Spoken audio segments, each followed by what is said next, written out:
Good afternoon, everybody. Welcome to the info session workshop of the Waipuna Halswell-Hornby-Riccarton Community Board. Do we have any apologies, please? No? Tyler, we're expecting Tyler on Zoom. Okay, our apologies for lateness for Tyler on Zoom. And then we've got Sarah, Brampton, and Andre on Zoom currently. Welcome. Right, and then I think Gamal is currently trying to connect also on Zoom. Just some technical issues at the moment, but he's trying to connect. Yeah, he is now. He's now in. No, still trying. And Right. Debbie? And I have not heard from I Debbie. haven't either. No. Okay, oh, right, so we move on to the next item. That's community governance team update. Gamal's here. All right, welcome, Gamal. Update. Yeah, Noelle's coming to the table. Oh, Noella, welcome, Noella. Okay, so Right, today I'm just going to give the board an update on two board projects for this year. So firstly, the Community Pride Garden Awards, and then followed by the Community Service Awards. So for a bit of background with the Garden Awards, as you're well aware, they're a partnership with the Christchurch Beautifying Association and have been running since 1991, so been around for a while. No entry is required. The Christchurch Beautifying Association judges go out and select different gardens that are visible from the street, so they can be commercial or residential properties, and they do a really good job. They'll place a notification card in the letterbox of award winners, and certificates will then either be posted out to them or at an awards ceremony.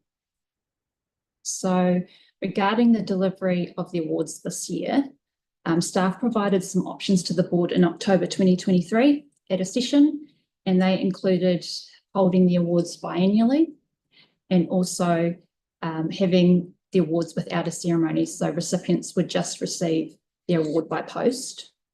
So following on from that session in 2024, there was not an award ceremony. All recipients received their certificates by post.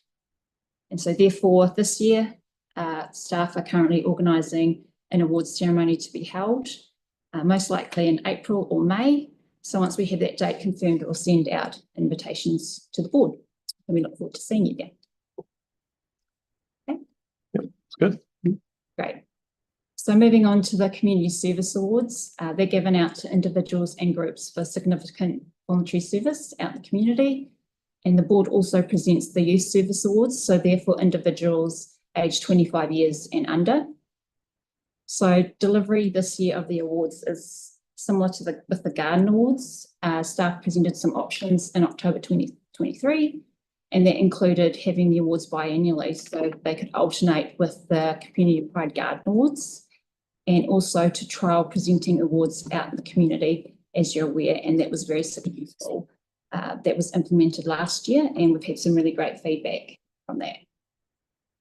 So with the awards being held last year, the board did decide to allocate funding for the Community Service Awards this year.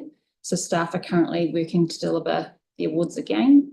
And following on the successful trial of going out into the community, we're going to use that same format again this year. So the nominations are opening soon on the 7th of March and they close on the 6th of April. And there were a lot of benefits from going out into the community as well. It was quite flexible for recipients, so they could have, say, in the date and time, the venue. With an awards ceremony, obviously there's a limited capacity on numbers, so they could invite multiple guests. There could be speeches, and they were able to celebrate with whomever they choose. So that was really great.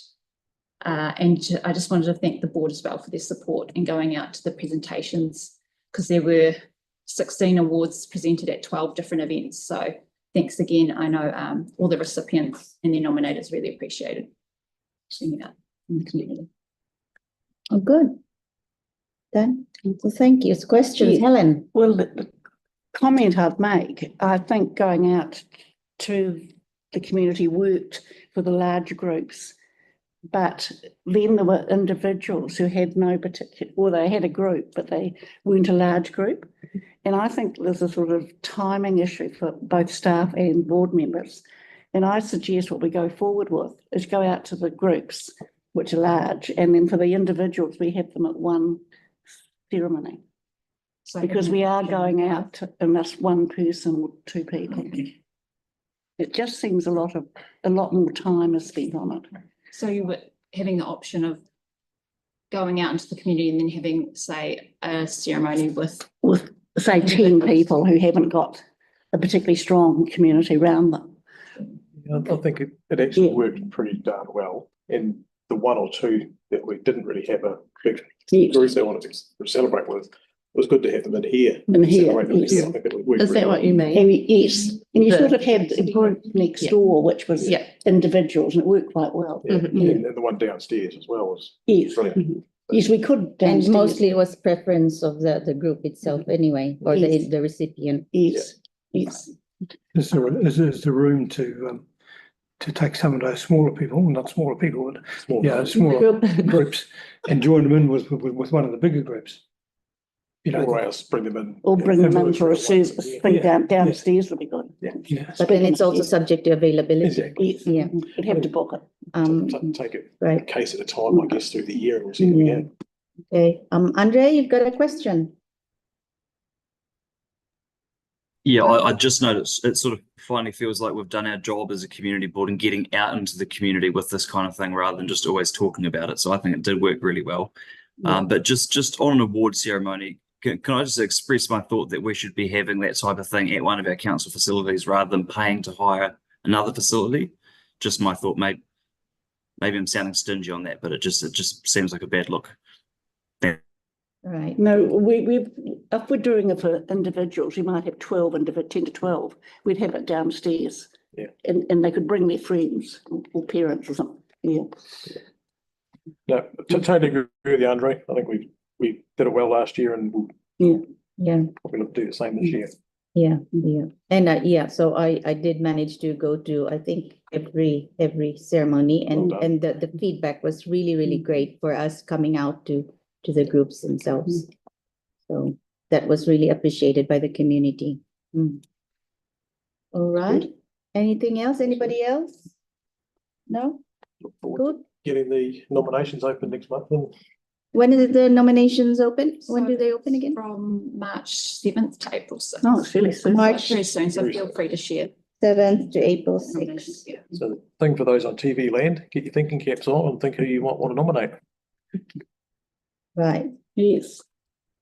okay, great. Thank you, Nyla. Thank you. Right, Well cheers. done. Right? Oh, and next we have is Holly around. Holly, welcome back. And we've got Vickery's Reserve Play Space Renewal Update and Waikola Skate Park Renewal Update. Yeah. Right, Thank you. cool. Yep, just bear with us while we find your PowerPoint slides. So am I good to push? Should just share it with the Just Zoom share it with first, us. and then you can push. Sometimes it works. The nod otherwise. Most times. Yeah, most times.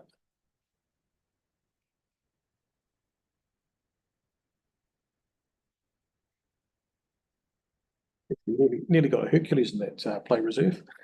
Yeah. Right, Holly. Okay, all good. Can't be far off the end.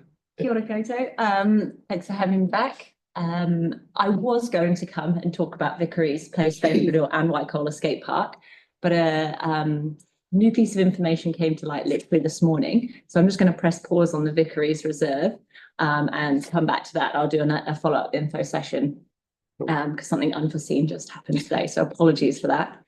Sending you information, and it just might slightly be tweaked in the future. So this will just be quite brief about Waikola. Can we go to the next one, please? Which one am I pushing? Yeah, cool.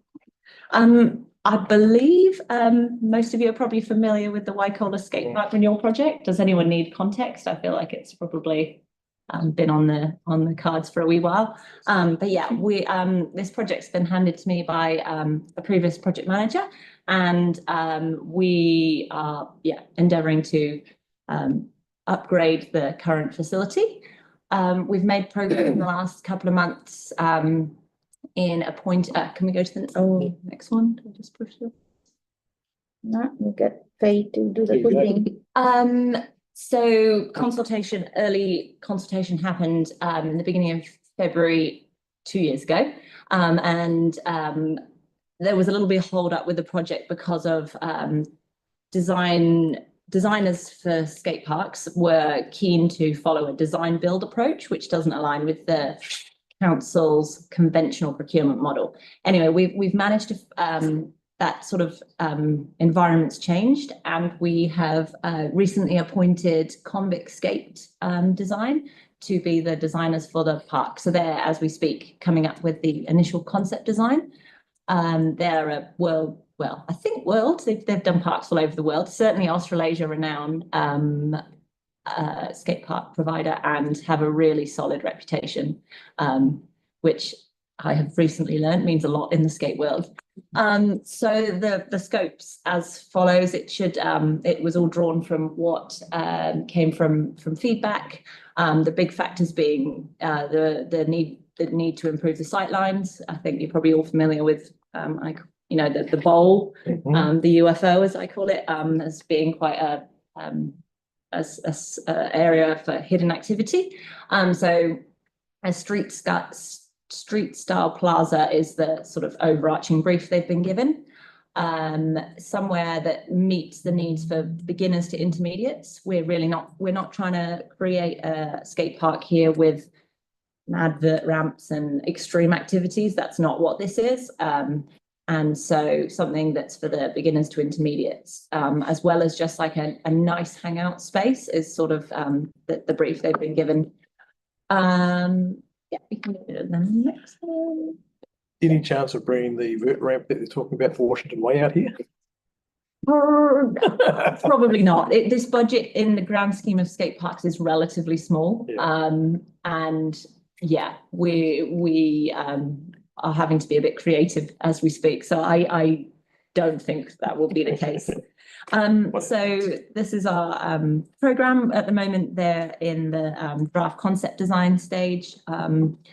What we'd like to extend an invitation to you guys for is the workshops. So we're going to run consultation in two parts. One with what we're calling known stakeholders. So we're running two workshops on the 20th of March. One for rangatahi, who we're going to do one at lunchtime for the school kids. Go out to invite them to Hei Community Centre and run one that's really targeted at the rangatahi. And then in the evening, we're going to have an open one for anyone to attend and workshop through the concept designs with anybody who'd like to have a say. So that will be the local residents, any interest groups, any skate groups across the city that represent sort of the whole city, so local and wider groups. Which date did you say? The 20th of March. I think it's a Thursday. I think it's already in the calendar. Yeah. So welcome you to invite anyone who you think might be interested. We've got quite a lengthy stakeholder list, but if there's anything that needs to be fed back that I might know about, please pass it on.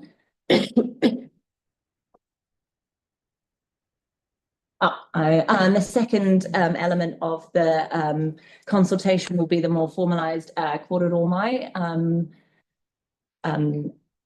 the have your say that we go through with almost all projects, and that will allow sort of everybody in wider Christchurch to have their say. And from that, we will work through, we'll use all of that information. It'll be a really interactive workshop. Convict are kind of known for coming to cities and running this epic workshop that skaters liked, something that meets the needs of the audience. That's sort of what they've got a reputation for. So as somebody who's not a skater, I'm very glad to be led by them in that mahi. And then that'll go to final concept design. We are hoping to be wrapped up with this and come to board approval in in July time, once we've completed the consultation. And then from there, we'll be able to go out to tender for the construction.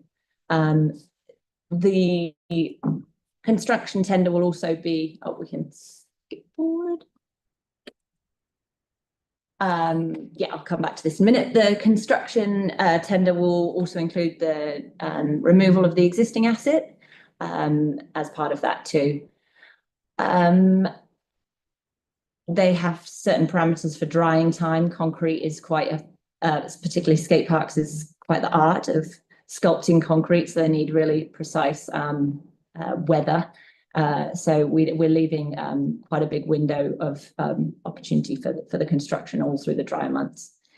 One thing I wanted to raise here is that we are assessing the play provisions at Waikola Park. Currently, Waikola is kind of unique in the fact that it's got 2 playgrounds. That across the city isn't very common.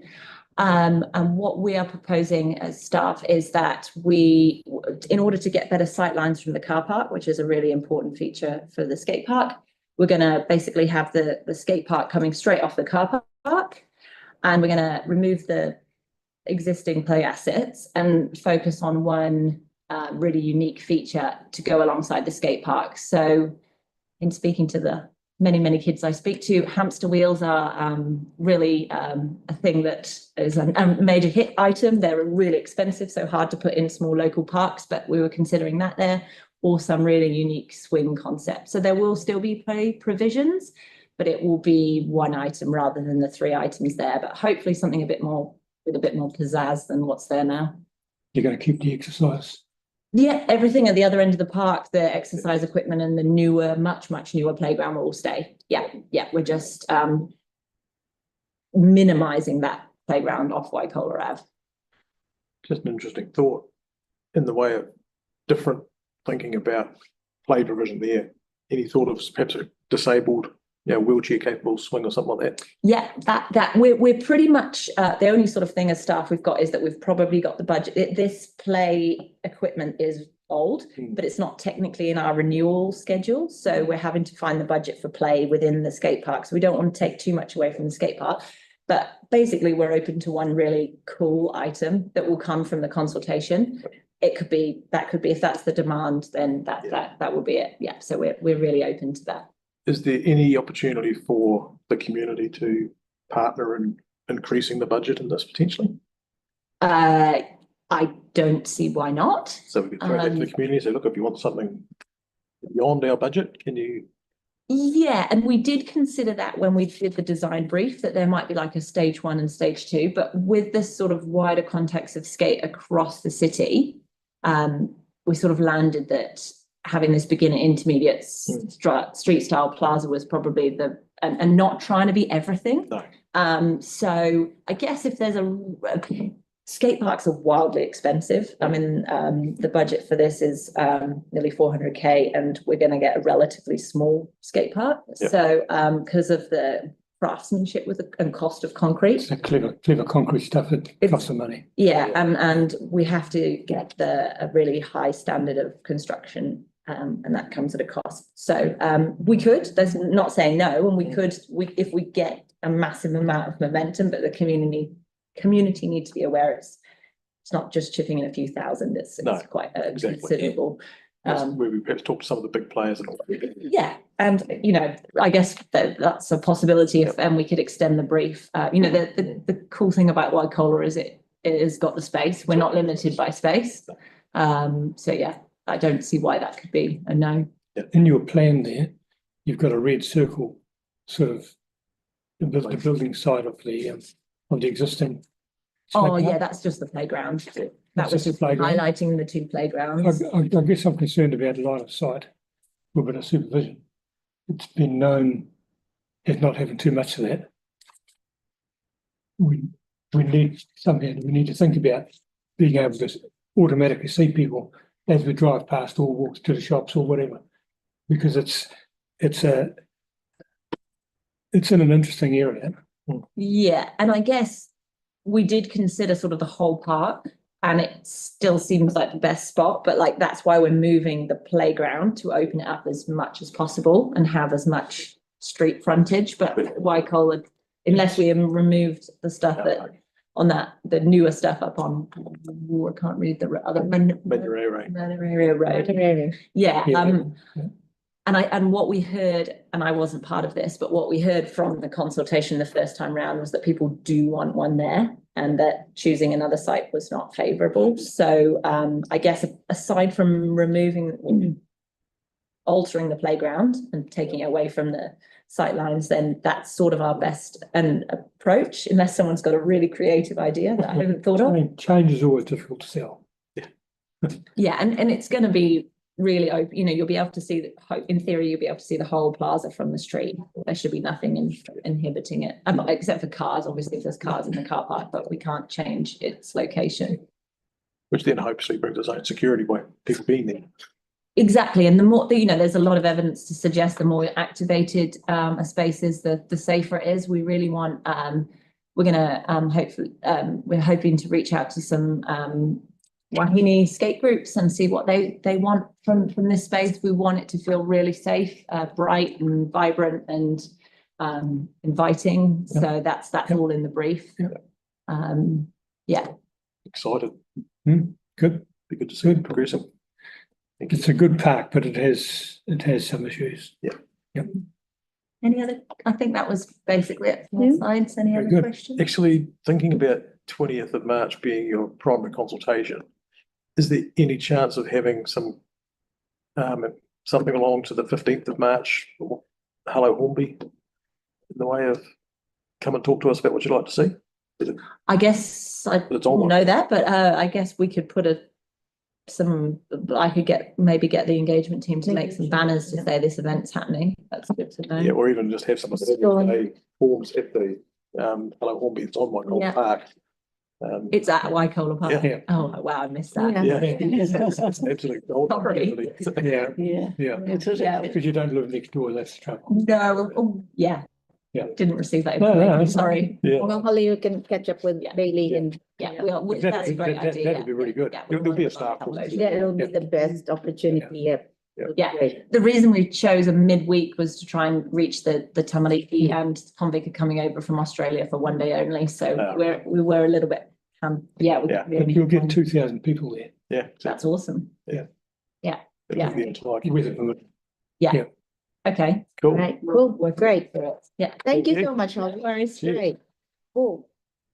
I didn't miss any questions, no. Next, we have Dawn and David, the wastewater Riccarton interceptor up Riccarton. Yes. Main Hello, project. everyone. We're Hey. from Three Waters, Hi. Supply Capital Delivery Team. Right. My name is David Kuru. I'm the team leader.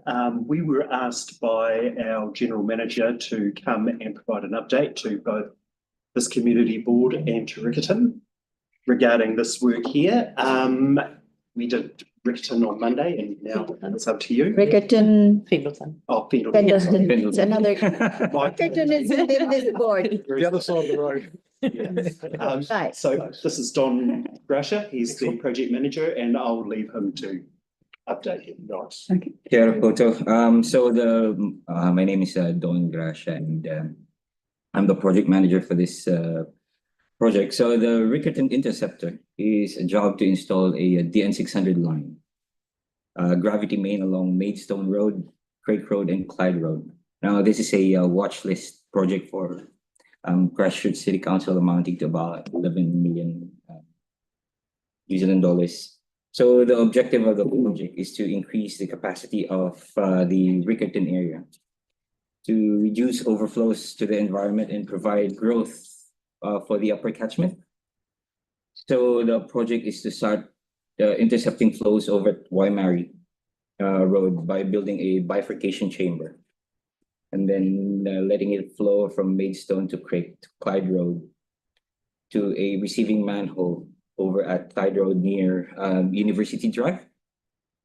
So when I say upper catchment, we are referring to the area around the airport, Dakota Park, Memorial Avenue investments, and the Greenfield residential area around Hawthornden Road. Excuse me, please feel free to stand up and point in the map if you need to. I was hoping. Unless you've got the pointer, which is not working. The pointer is pointer working, there. but it's not. You can't Yeah, see it doesn't goes work. away. No, it's yeah.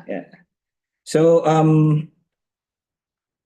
the project itself does not take into account the current plan change 14. So that's the intensification, because that has yet to conclude. However, the pipe is designed to take into account the wet weather events, which means that it has a capacity for further growth in the future. Highlighted with the red box is where we are currently working at this stage. So as the pipe laid is a gravity line, the grade of how it is installed is quite critical. So the contractor has started on the deepest section of the work, which is oh, I've got my Okay. So the deepest section of the work, which is the receiving manhole and the siphon works. What street is that? Clyde. That's Clyde Road. Clyde. Yeah, and the university. So the siphon work is a section of a pipeline that is laid a bit deeper. That's in Okiover Stream.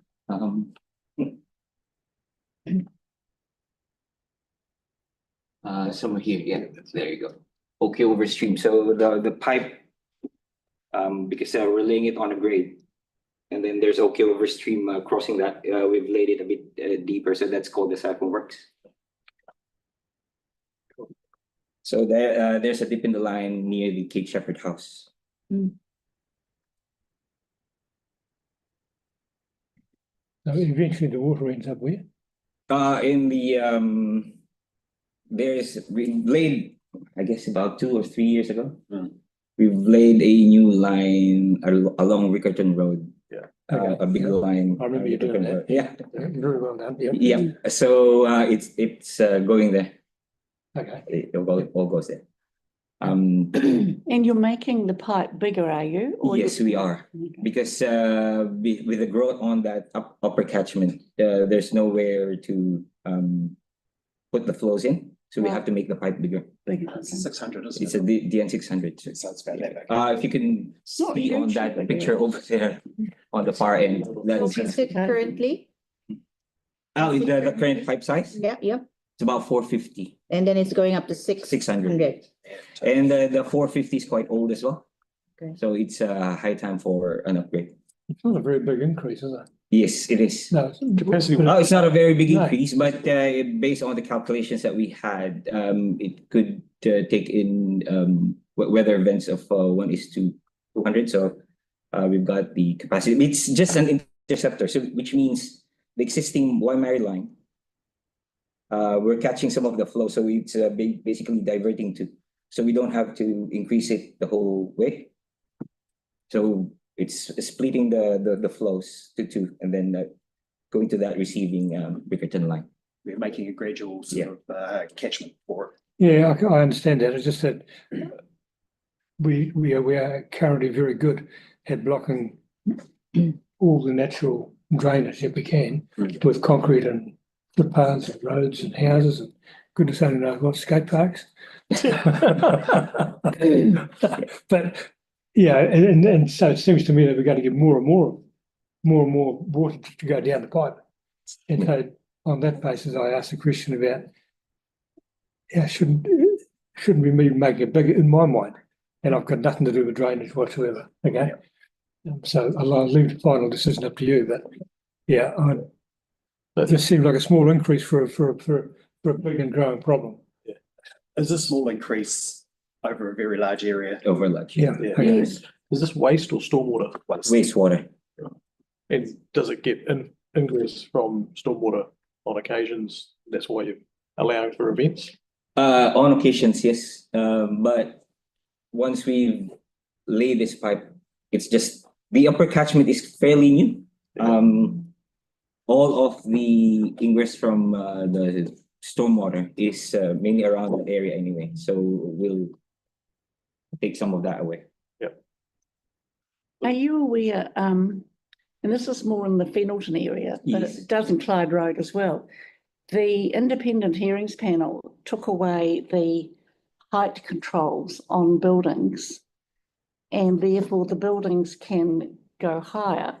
And council hasn't changed that. It's not a recommendation from council. So you've got higher buildings, 4 stories potentially, in that Craig Road, Maidstone Road, upper area. Yeah. The public don't actually know about this as yet. It shouldn't necessarily affect the quantum of stormwater that we're trying to capture and relocate them. Shouldn't it? Wastewater. If they go higher, Sorry, where they're currently 2 stories and height controls sorry. from the airport noise Yes, controlling authority. I misspoke again. Yeah. I was thinking water supply and not wastewater. Yeah. Oh, yeah. Because they must increase the wastewater supply. So it's going to cause some issues, isn't it? Yes, that's why I said that even though, because that's under plan change 14, I think. Yeah, it's in plan change board, yeah. But when I did talk to the planners, the pipeline itself is again sized for wet weather events. So, which means that it has the normal capacity to absorb additional flows just in case PC14 just is. Yes. Now, I hope you'd be strong on this. Yeah. So if you get a lot of development, I mean, the odd building going to 4 stories, neither here nor there, but if there's most of the area goes to 4 stories, you'd have to say no, wouldn't you? You can't do it because we haven't got the capacity. That's not within the purview of what my team does. Yeah. Oh, so That's the it's sort of the plan. consenting team. But we have a planning team that plans our roles for us, Yes. and they provide a brief for us to follow, and we go out and build it. I think so. It Okay. is outside the purview of the, But it's certainly, it's going to be an Um, issue for the future.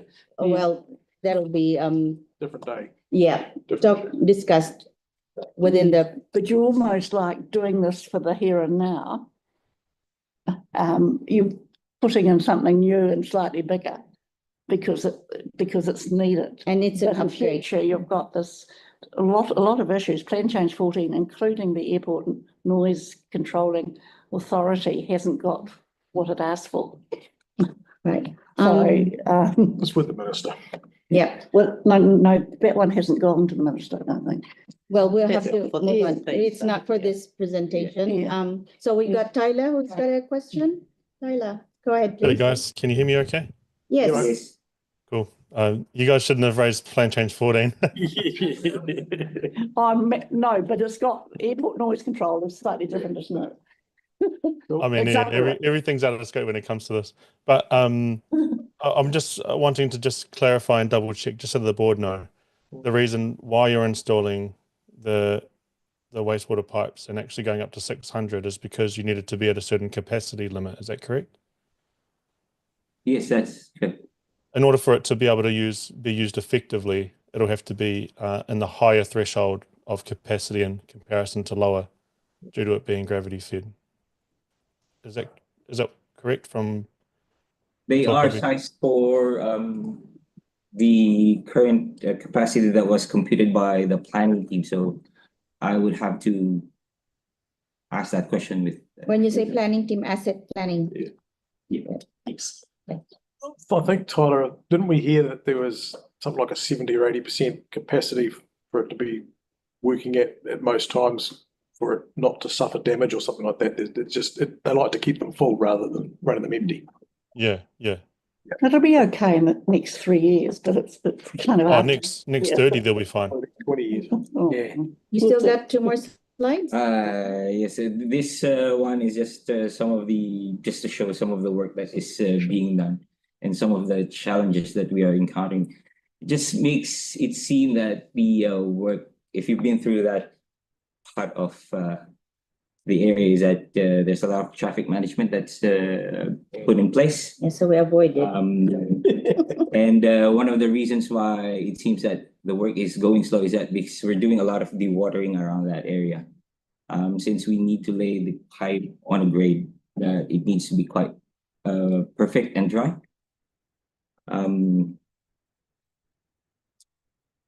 There are a lot of tickets that we've been receiving with regards to traffic management, which is understandable because of where it's located. And we are trying to, the good thing is that work is progressing well on time.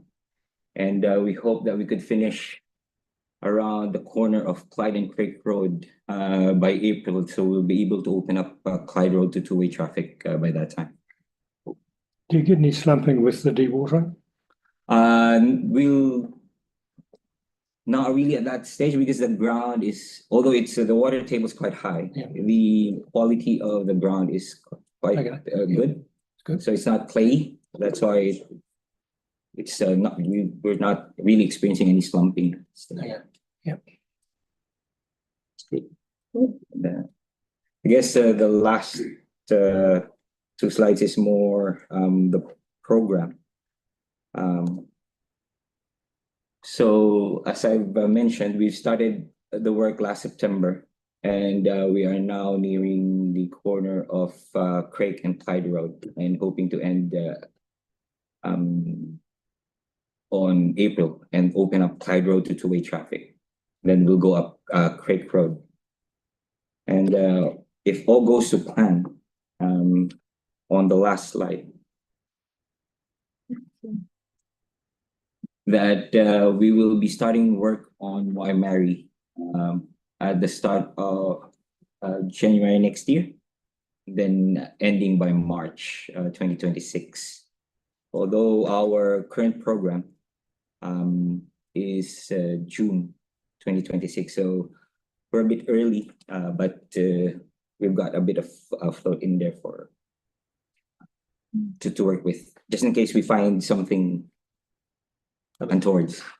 Can I ask on Waimari Road? We've recently put in two speed humps there. What do you do when you come across a speed hump? Oh, we'll reinstate it. Yeah. You what? Yeah, you have to get up and then reinstate. We'll reinstate it as. Oh, you say back in. Take it away and reinstate. Yeah. Yeah. That's what the public talk about, isn't it? Us Yeah. doing the job twice. Anyway, there's two different parts of council, but yeah. Cool. Yeah. Okay. Okay, programs. All right, is that Yeah. all? Any other questions? On Zoom, anybody has questions? No? Yeah. All Yeah, me. good? Oh, Tyler, go ahead, please. How are we going with the current budget, and are we on track? We are on track with the budget at the moment. We haven't found anything apart from, well, according to CCC TSS, that we need to reinstate the road to 50 mils asphalt. Yeah.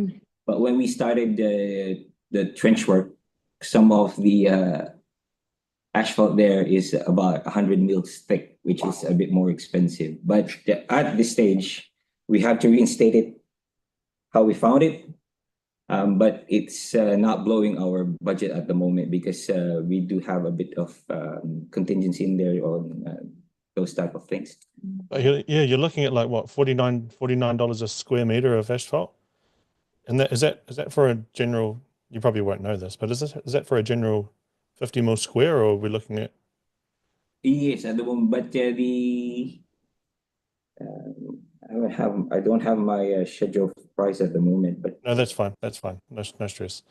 If you're able to take it offline, I'd love to just look over it if that's all right, because there may be patches where it may be okay to actually reinstate it with chip seal just to keep costs down. But I do know that Craig, Maidstone, and Ilam are all heavily used roads. Even Montana's really similar, but that's cool.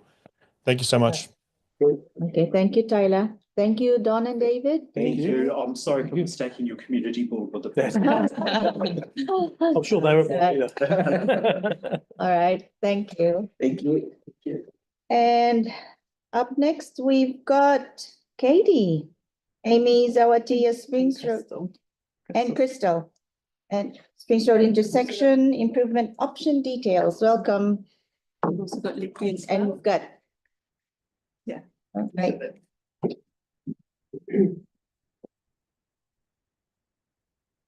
we've also got the traffic engineer here with us, Leaky, as well. Okay, great. Welcome.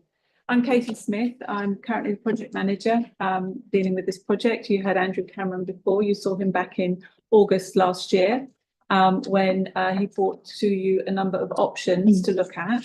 You requested that we went back and schemed 2 of them and provided you with cost estimates. So the first option is to look at doing both the Amy's Springs and the Awatea Springs intersection. The option 3, you said don't do option 2. The option 3 is the Awatea Springs and that intersection there. So we have got some slide. Yes, so there you can see generally that intersection. So we came back to you in August last year. We agreed what the key issues at that point were.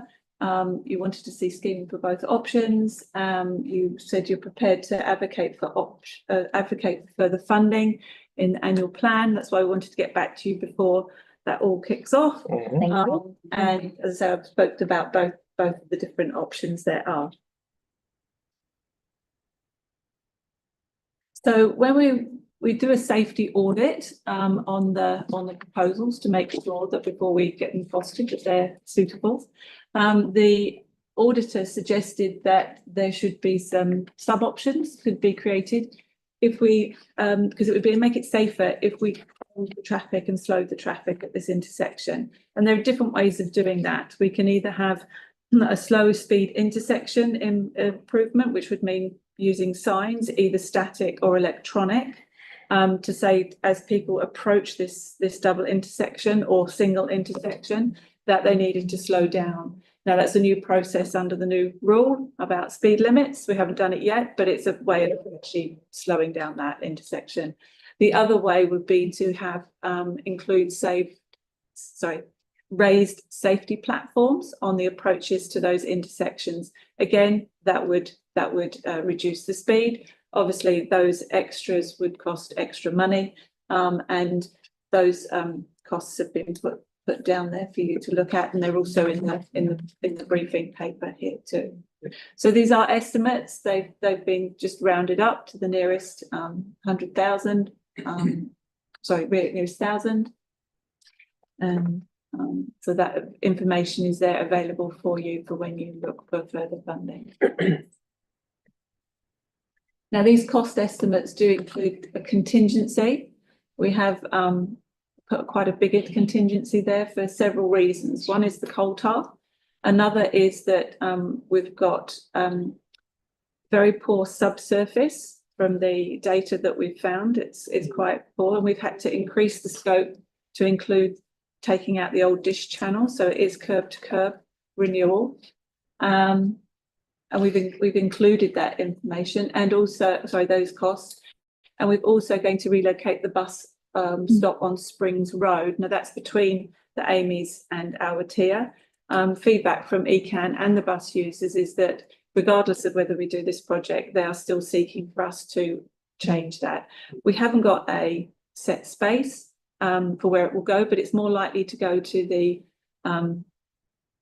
west of the Amy's Springs intersection, and at that point we'll also put a corresponding bus stop on the south side. There isn't one there at the moment, and we would put in a pedestrian island so people can easily cross between the two bus stops as well. So that's what we have included in the costs that we've given you. What we haven't included though is the fact that we might need to do some speed calming in some of the side streets if people decide that the queues on Springs Road are too much and they want to, instead of turn left at Springs Awatea, they decide to nip round the back between Dufek and Dick Streets. So that would be an extra approximately 75,000 to put some speed humps in there. We've, as I said, put in a 30% contingency, but we really don't know what the condition is underneath the surface at the moment. So there might be additional costs there. And there might be sort of some other streets that suffer from people avoiding this junction if you know, they don't want to wait because of the intersection. They do it already, believe me. They probably do already. Yeah. Yes, So if yes, you're going to avoid, you'd be avoiding it now. I think people, yes, they are. Yes, Well, and that true, might be that's why true. the intersection actually doesn't have such a high incident rate, because people tend to avoid it if they can. So it doesn't come under NZTA funding. So as you said, we've already spoken about key issues. People trying to turn right out of either Amy's or Awatea onto Springs, very difficult. There's also a limited space between those two intersections for vehicles to wait, so that stacking is limited. We get backing up of traffic on Amy's Road because of people trying to turn right, takes a long time. It's a poor level of service for cyclists going along that route, and also it's a low level for pedestrians. Looking at these in more detail, there are some other key issues that we think need further consideration before we get to the most suitable option. Although we've schemed these options, there might be other options available. We've got, as I say, limited funding. It's not available. It's not eligible for NZTA funding. We've also now got Amy's Road reconstruction. That's a new project that's coming along, so that will tie into it. Springs Road footpaths are also now on the footpath renewal programme, so we need to see how these all work together. And we need to think about also the impact on the network. Slowing Springs Road down, will that have a wider impact? And how that works? Will it lead to more or less, let's say, track running? We've also Nikki's looked at the traffic flows. They have actually sort of decreased in this area since the Amy Shands Road intersection improvements have happened. And we'd also like to talk a bit more to the community about what the issues are. So I'll pass over to Crystal to talk about those. Yeah, cool, thanks. So on that note, what we'd like to do is some early engagement with the community to understand what the issues are at these intersections and kind of the surrounding area as well. And make sure that obviously we have some idea of what the issues are, but do we know everything? And is the scheme that is developed going to actually address what people are seeing on a day-to-day basis through there? So that's something that we'd like to sort of start doing over the next couple of months. And it doesn't necessarily preclude you from seeking funding through potentially annual plan processes or anything like that. It's just about making sure that if we do something here, that we do it once, we do it right. So that's something that we'd like to start doing. It might be that we just get people to, drop a pin on a map and show us the sorts of things that they're having issues with. And obviously we'll do some localized engagement with the groups that use the area. There's the school and the Montessori around there. Is the dairy that's there, that's just reopened? Yes, Yeah. that's reopened. Yeah, cool. So And a vape shop. so some of them might have some interesting information about what they see. In terms of, I think I recall that the original sort of idea for this came from the Greater Hornby Residents Association. Was there any other groups that have been advocating in this area, in this space?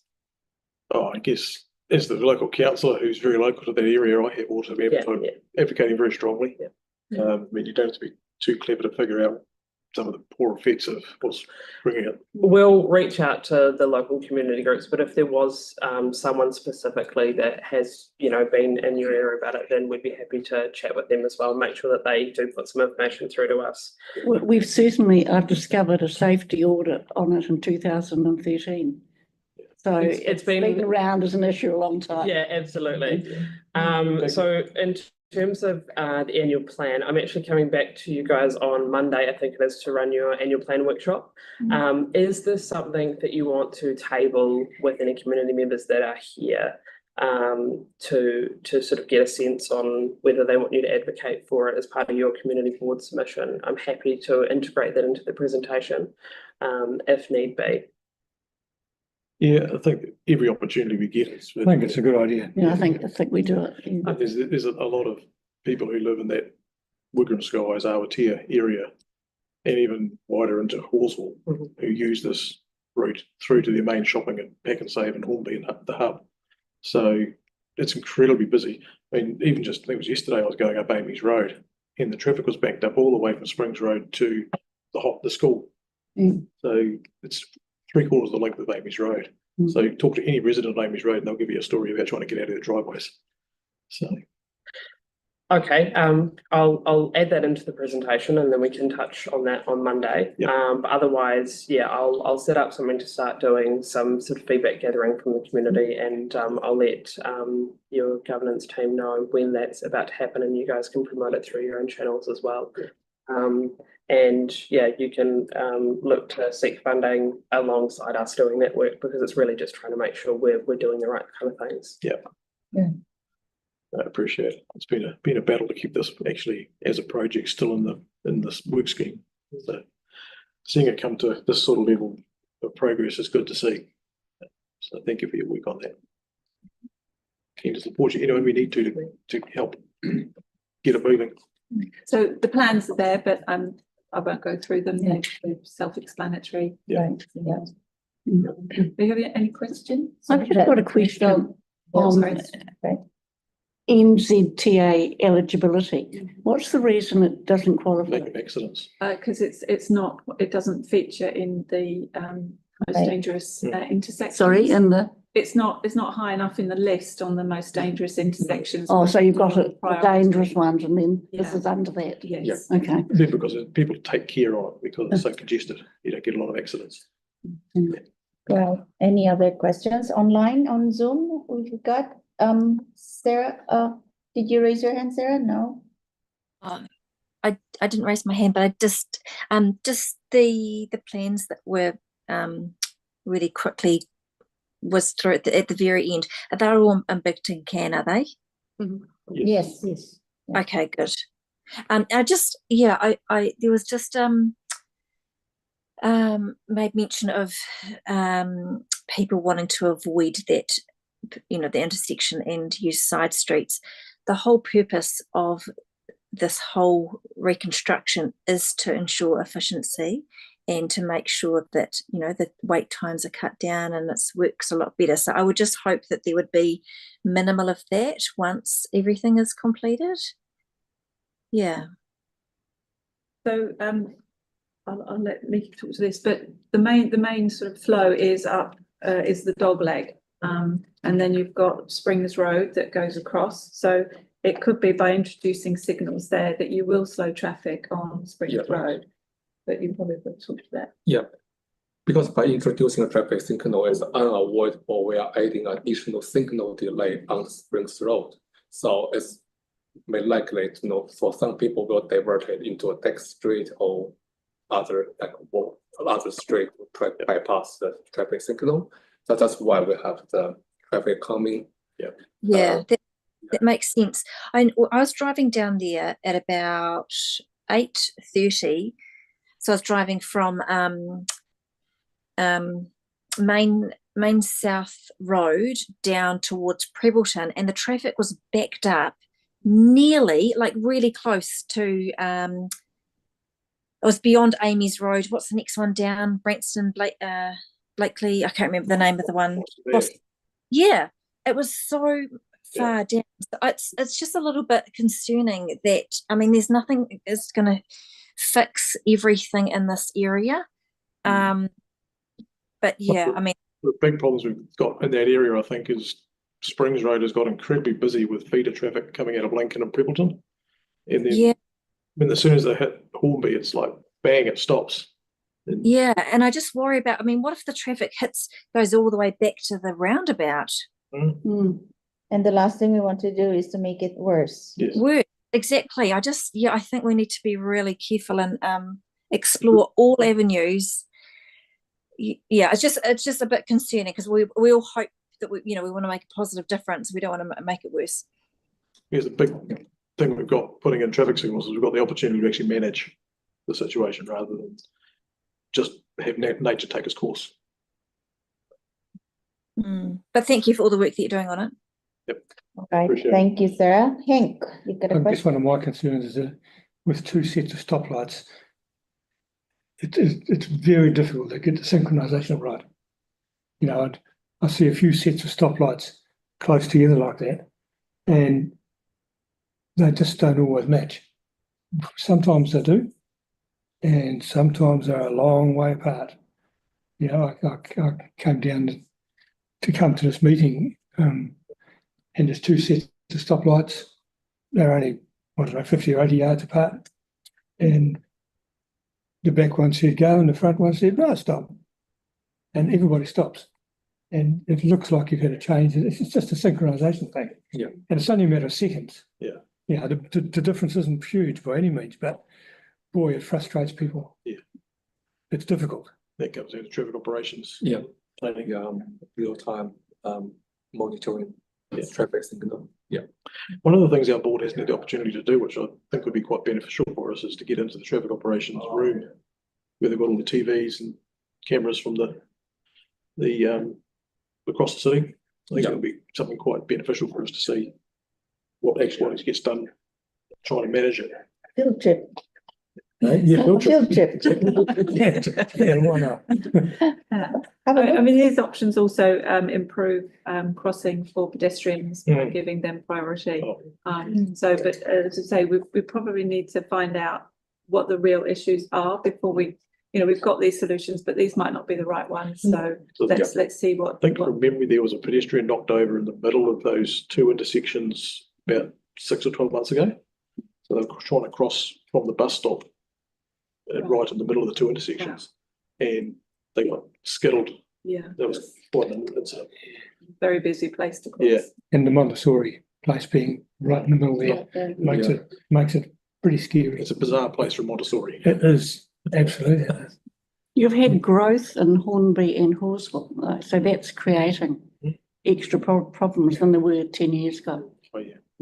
So I mean, it's natural that it's going to be a problem. When you think at the earthquake, Wigram Airfield was still operational, so all of that Wigram Skies, 5,000-10,000 population has come online and uses this area. And it's intense, some of it too, very developed and without much green space. So there's intensity in it, which means it flows over onto traffic. So where to from here? Consultation. Yeah, well, so we'll do some engagement. What are we in now? I suspect we'll probably go in March. We'll open up some engagement and look, it's just early feedback. We won't put out any of the scheme designs or anything. We just really want to understand what people are experiencing in the place. And then what we can probably do from there is bring that back to you. It may be that we don't necessarily have a solution yet for the issues that we're seeing, but we'll certainly loop back with you on what people have said. And then we can talk next steps from there. 15th of March comes to mind again. Hello, Hornby. Is it worth having something there just to say, hey, tell us what your thoughts are on this? Absolutely. We will make sure we can line up with that. I think a few of our engagements might end up at Hornby. So I think there was a tree plant. A good place. Yeah. Good. And even if you go out at 8 o'clock in the morning or 5:30 at night and just watch what's happening, that's when it's worse. It's coming and going to work, or taking kids to school. All right. Cool. Okay. Thank you, Sue. Thank you so much. Okay. Appreciate that. And rest assured, as a board, we will advocate.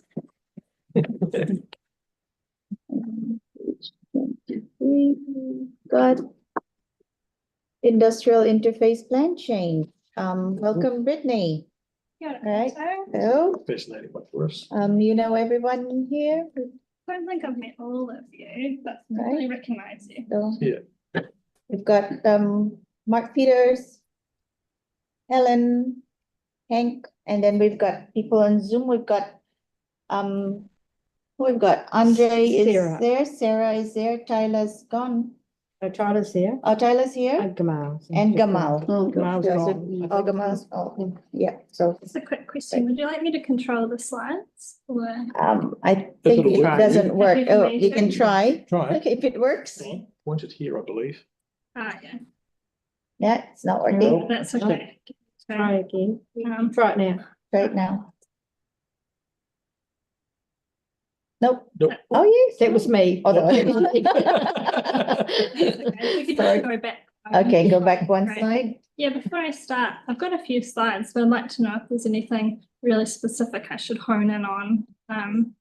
Hornby area, Yeah, there's certainly, at least the board area, there's a wee bit of Riccarton and Halswell, but they think it's majority is Hornby. yeah, Makes sense. yeah. I mean, I've got a case in Hornby that's right on an industrial interface, Okay. residential, and it's been causing an absolute nightmare to noise control. So, Yeah. there's serious pain points. And I guess the other issue we had in the past is Ravensdown, Yeah, and they made a submission to the hearings panel. And I think they accepted Yes, the Ravensdown submission. they did. But it'd be good quite to canvass that too. yeah, sure. Okay, I'll try and get through these slides and then at the end we could do a bit of a talk. Cool. Do the next slide, please. A couple of slides that are just a quick recap.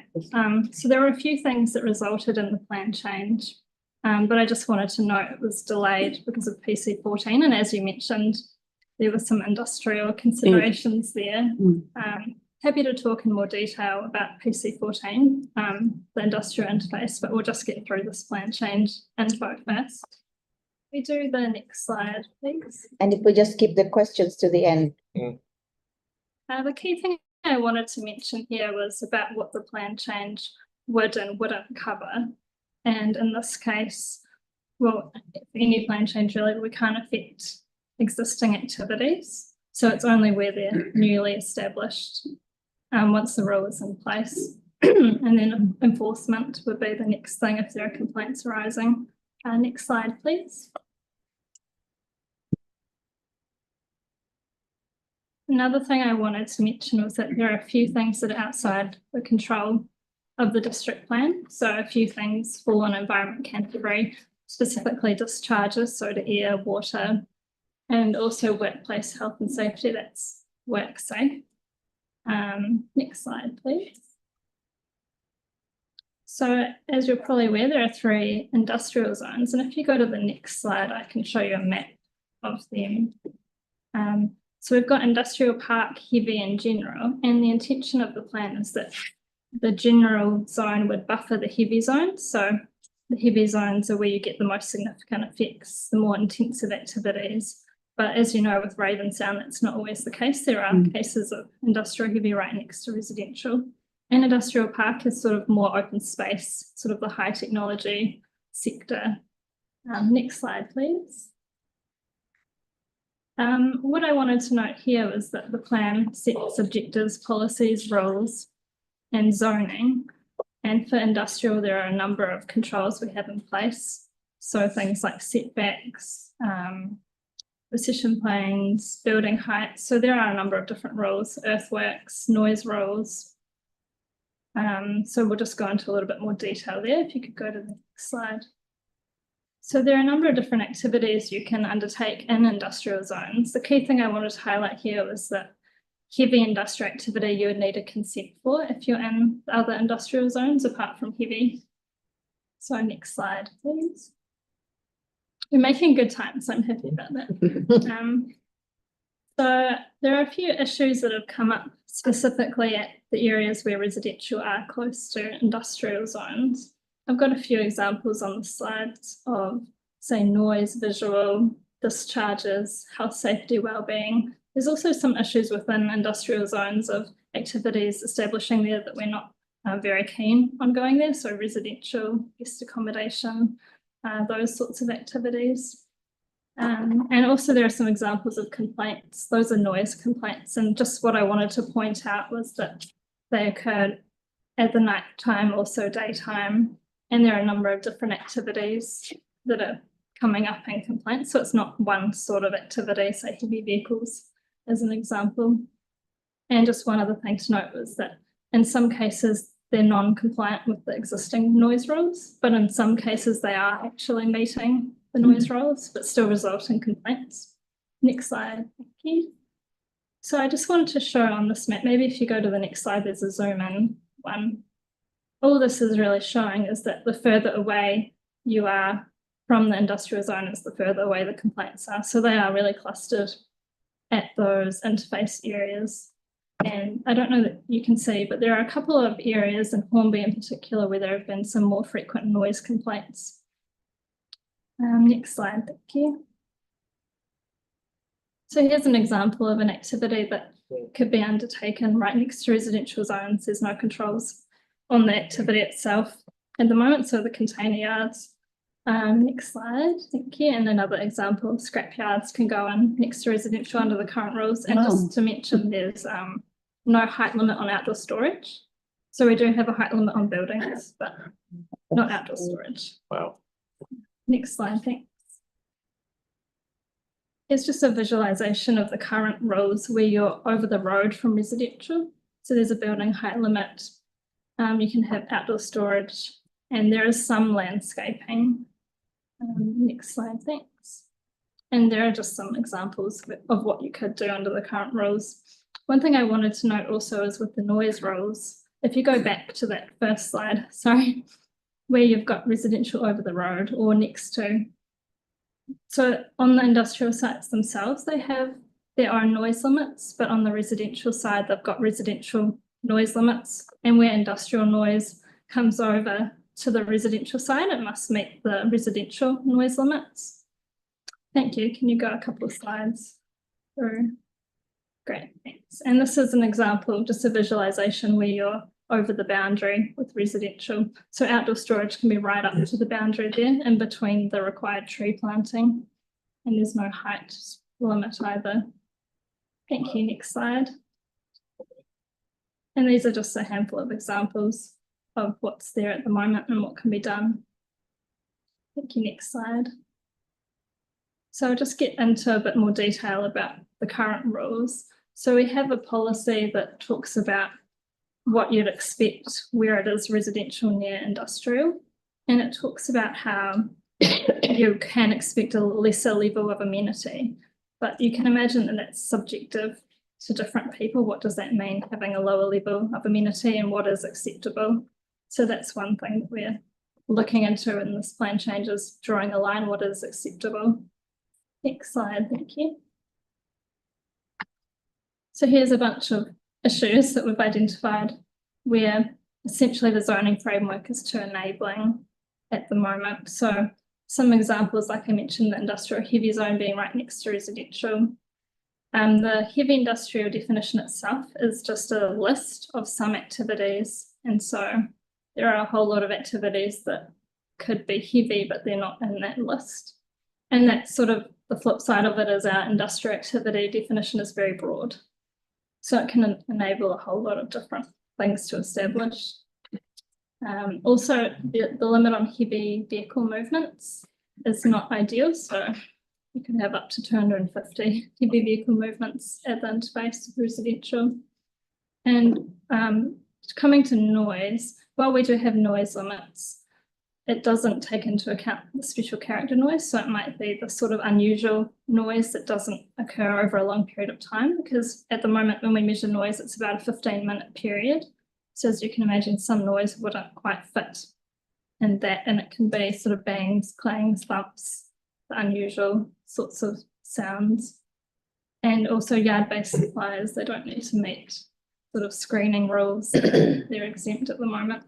Next slide, thank you. Sorry, that's not very easy to see from here, but there are just a few minor issues with the rules that need fixing up. So we've got the water supply for firefighting rule, and at the moment it's not very flexible. So you need to connect to council's reticulated network, or you need a consent, but there are alternatives that could be done where you don't actually need a consent. Another thing is the Southwest Hornby Road boundary setback. That applies at the moment to the whole of that area, when really it should only apply to Marshes Road, because that's a 20-metre setback. So there have been a few consents applied for that were not necessary. Next slide, thank you. So we have some technical advice supporting the plan change. So we have noise and vibration, transport and landscape. And so they've gone through the current rules and assessed what might not be working, and they've had a look at what options are available and then put forward some recommendations. Next slide, thank you. So there are a number of options we can consider in the plan change. One of them being not to have a plan change, just to rely on what's there currently, as well as bylaws and enforcement. I did just want to mention, you might be aware of a bylaw that definitely covers Hornby. Some of the roads there are those heavy vehicle prohibitions. So there's a list of streets where heavy vehicles are prohibited from going down unless that's their only route. So other options are the plan change, which we'll get into detail on in a moment. And there's also like a version where we just do the smallest tweaks possible. Another option is to look at controls on the residential side. So that might be similar to PC14, the qualifying matter, putting in acoustic controls. And another option is to look at rezoning. Next slide, thank you. So what we've come up with is we're looking at updating an objective and some policies, just so it seeks sort of better outcomes, especially at the interface with residential. The idea is that over time, as sites are redeveloped, there'll be a higher amenity there. And also we're looking at increasing tree canopy cover throughout the zone, so not only at the interface. And also, we just want to amend the policy to reflect that, and not in all cases, there is a buffer of industrial heavy and industrial general. And lastly, we want to take into account those special character sounds. Next slide, thank you. So here's some of the changes we're looking at, and these are relating to industrial activities themselves. So we're putting in place a control on container yards so that if they want to be within 200 metres of residential zones, they would need a consent, and that's the same with industrial heavy activity. Even where they're right next to residential, like the zone, they'll still need consent. The heavy industrial activity, I anticipated. The heavy industrial activity definition, we're adding a few more activities in there. And we're also adding in a new control on heavy vehicles and machinery where you're right next to residential. So looking at limiting the hours so that they're not in those more sensitive time periods. And then also a limit on heavy vehicles for a maximum, like a cap of how many you can do in any one day. So you need consent when you don't meet that. We're nearly there. Next slide, thank you. So here's sort of a visualization of what it could look like where we're putting in some new landscaping requirements. We're going to put a height, or we're looking at putting a height on outdoor storage, and also having the outdoor storage outside the landscaping strip. And then, as I mentioned, the noise rule, looking at special audible characteristics. And just wanted to mention another thing that we're looking at is building height. So at the moment, there's a building height where you're within, where the building is within 20 metres of a residential zone, but there's nothing outside of that, there's no building height. So we're looking at having a building height of 20 metres where you're within 200 metres of residential. Thank you, next slide. And these are the changes we're making within the industrial zone themselves. So as I mentioned, increasing landscaping. We also need to look at adjusting the road setback just to allow for more landscaping. Main thing is to make sure that trees can grow big enough because the strips at the moment are too small for that. Thank you, next slide. And then as I mentioned with those other minor changes like the water supply, I think a couple that I didn't mention were the retail activities. It's a little bit too enabling at the moment. So we're putting a control on what they can sell.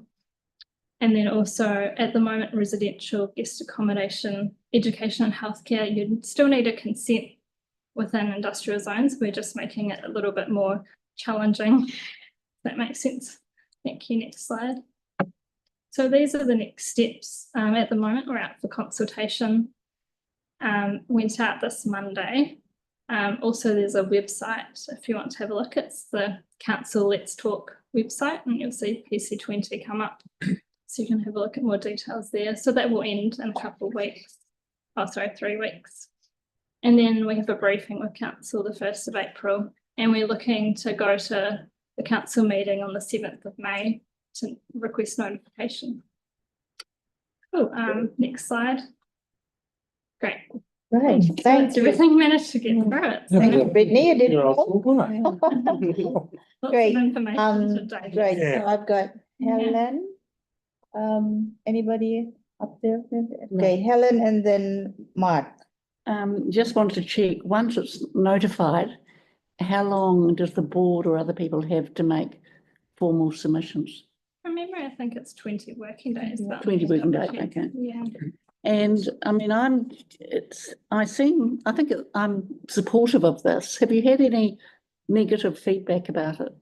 Not that I know of yet. We've had definitely questions on the website, but I need to check if there's any survey responses. That's one thing I'll mention is there is a survey mostly targeted at those industrial activities who will be most affected. We want to hear from them.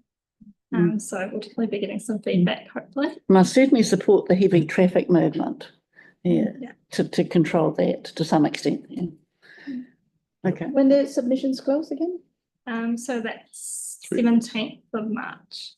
March 17th. That's the early engagement. The early engagement feedback. Yeah. Okay. So, Mark, thank you. So I fully understand the idea this doesn't sort of backdate to the existing.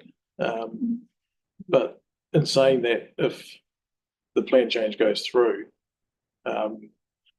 if, say, an industrial area redeveloped, it would be under the new rules rather than the old rules. That's right, unless they have resource consent or existing use rights, but that can be challenging. So say there's an existing activity, but they want to expand, they might not get existing use rights. Yeah. Some of the residential to industrial interfaces around Hornby, I've got one particular case, which is a nightmare. You've got an engineering workshop across the boundary from a residential property, and therefore the noise of grinding and banging and thumping. Yeah, I can imagine. Literally drives the residents insane. And that's the sort of thing hopefully going forward we can find a way of having better controls over what can land in those industrial zones close to residential. And I think Yarny's got a good number of examples. I mean, the photos there, the container yard out Woolston, and the scrap yard in Woolston. Yeah, that's kind of where this has come from. Yeah. Now we've got similar sort of things in the back end of Hornby as well. So I think this will be a good positive change. We just make sure that we get people having their thoughts put in and heard, so make sure we get this plan change right to give them the protections they need going forward, not just for the residential but also for the industrial. We've got to allow the industrial to continue in some way, but we've got to try and make it. That's right. It's a balance. Yeah. Well, we've got Helen and then Hank. Yes. The thing we've had in Riccarton more is, I don't think this, I just want to question whether this falls into this, where someone sets up a mechanics workshop on, in fact, a residential property. That doesn't fall in here, does it? No, that's it's residential, is it? Is that? So it's not where, we're not looking at where they're establishing over the residential zone. No, okay. Yeah, So no, that's just fine. sticking to industrial zones. Yeah. Because that's certainly the issue in Riccarton, which I've experienced. Yeah. Is that home occupation? It's home occupation, but it's noisy. It can be noisy. So rather than artist or something like that, it's noisy. Yeah. Okay. Thank you, Hank. Go on, this opposite our place. Yeah. It's good. Or is yeah. Yeah. You talked about trees now in the Hornby industrial area, right in the new bit on Waterloo Road there. There's been a lot of tree planting, but there's not so many trees actually living or growing. I just wonder whether somehow or other it needs to be tightened up, that somebody needs to look after these poor old trees. Yeah, I mean, there are some factories doing really good work. Yeah, you can walk past them and the grass is cut and the hedges are cut and the trees are growing and everybody's happy. And then there'd be a sharp knife line between the sections, and that one isn't. Yeah. And so, there's a sharp contrast in there, and I think a large number of those trees, the occupiers would see them as a darn nuisance, and the quicker they die, the better, really. I think if enforcement went out there, they might get in trouble for not maintaining. Yeah. Oh, yeah, but I'll replace it with them. I'll replace it. But that is one thing we're looking at, is beefing up the landscape and making it easier for trees to grow. It's hard because they've got quite a nice sort of section in the middle, which they've done reasonably well, and it's now sort of well and truly open. But again, it's of limited value tree-wise. beautifully done, high maintenance. I don't know who's going to maintain it, but it's high maintenance and really of limited value tree wise. I just wonder what the sort of thinking is, apart from fancy architects' pictures, which 10 years down the track won't work. You know, So once the plan complicated, keeping it. yeah, it's a complicated park to look after because they've made it very intricate and very beautiful and very difficult for themselves. I can see that in 5 or 10 years' time, somebody's going to do something intelligent and probably a roundup or something. It's horrible, really. It's nice now. Copper nails. Yeah, all of those things, but yeah, it's quite beautiful now, right now. It's brand new, but you can already start to see it. Yeah, it's slipping down the week. I just wonder what the enforcement is and whether we can do something to actually encourage the trees to grow rather than the excuses to flow. You know, lots of excuses why my tree won't grow, but yeah, Cool. we need to do something about it. Yes. Anything else? No? Nobody online on Zoom? Any questions? We only have Andre and Gamal. Okay, we've got Andre and Gamal. Thank you so much, Thank you. Brittany. Oh, just to remind you to look on our website if you want to know more, and the draft rules are there. So Thank you. And March 17. Good All right, talk. great. Thanks. Very good. Thank you. Oh, and last but not the least, my favorite. Halswell. And we've got transport growth projects in the Halswell area. Welcome to Peter Rogers, Wenky. Oh, and Andy is here. Hello. Right.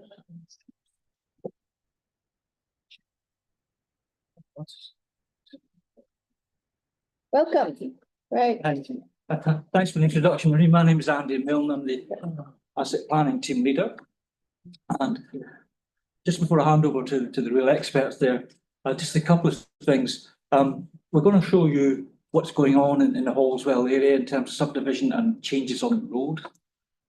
A lot of it still works in progress, and this is an opportunity for the board to offer their views or acceptance on what's in front of them at this scheme design stage. So we'll get onto that. Go on to that in a minute. There's a couple of other issues. Two issues that were brought to our attention was where was the approvals for the raised platform that's gone in on Kennedy's Bush Road and Quaves Road. And well, just as an apology, we made a mistake there. Okay, these went in without board approval. What we're doing is we're tightening up our practices and we're involving subdivisions, asset management, operations to tighten that process up so that as we go forward, things like that won't happen again. So what's going to happen with that one now? Yes, so we take them out next month. Next month we're going to probably more. It's a deadline.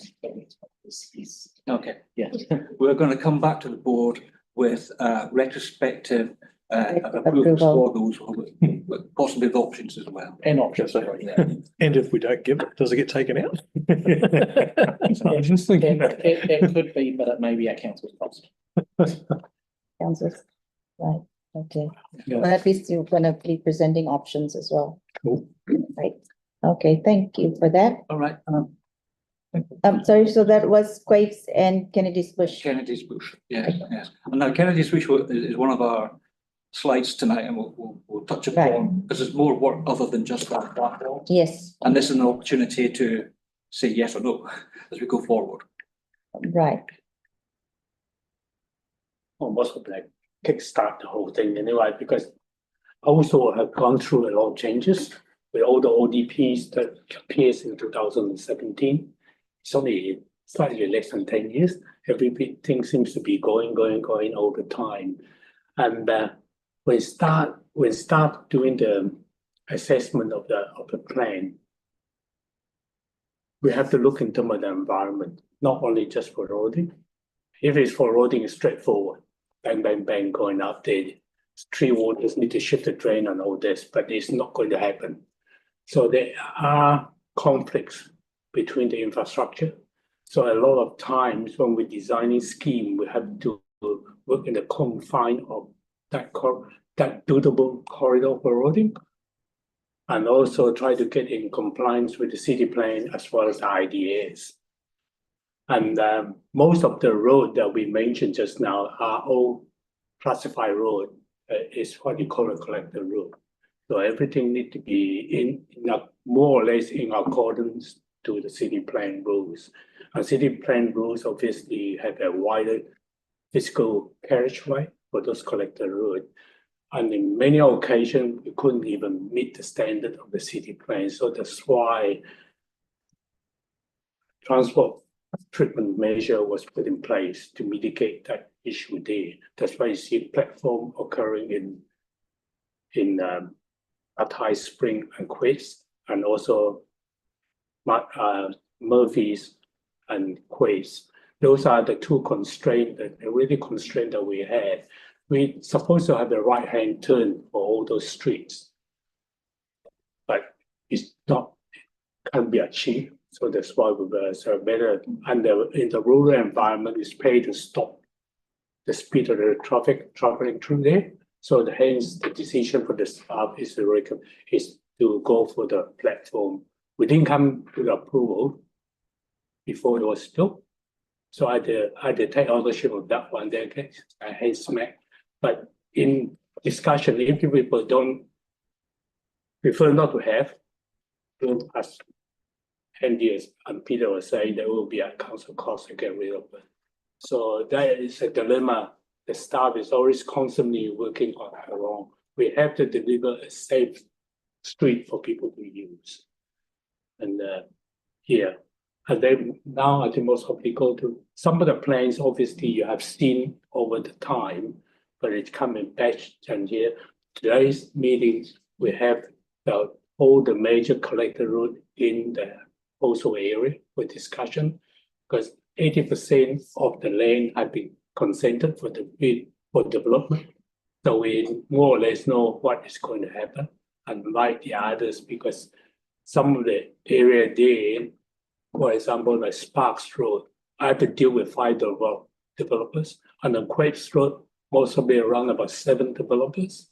So all those constrain the council to have a desire road space, but on practice it doesn't occur. So you're having to connect it in a piecemeal fashion. And today we're quite confident that everything is set in place for the whole corridor. Yeah, that's which one is when you say cycle lanes on Wigram Road, are you saying that you've got the option to put them in or not put them in? with the option Option to introduce cycle lane on both sides. on both sides. Yeah. Our board's always got a range of views on this. Yeah. Because the staff of the guy have to look into my city plan. Okay. And judgment call, and the city plan did prefer to have a cycle lane. It's very different on that and a shared path. That's why you only see one side shared path, and 10 meters minimum corridor, so we can put cycle lane in.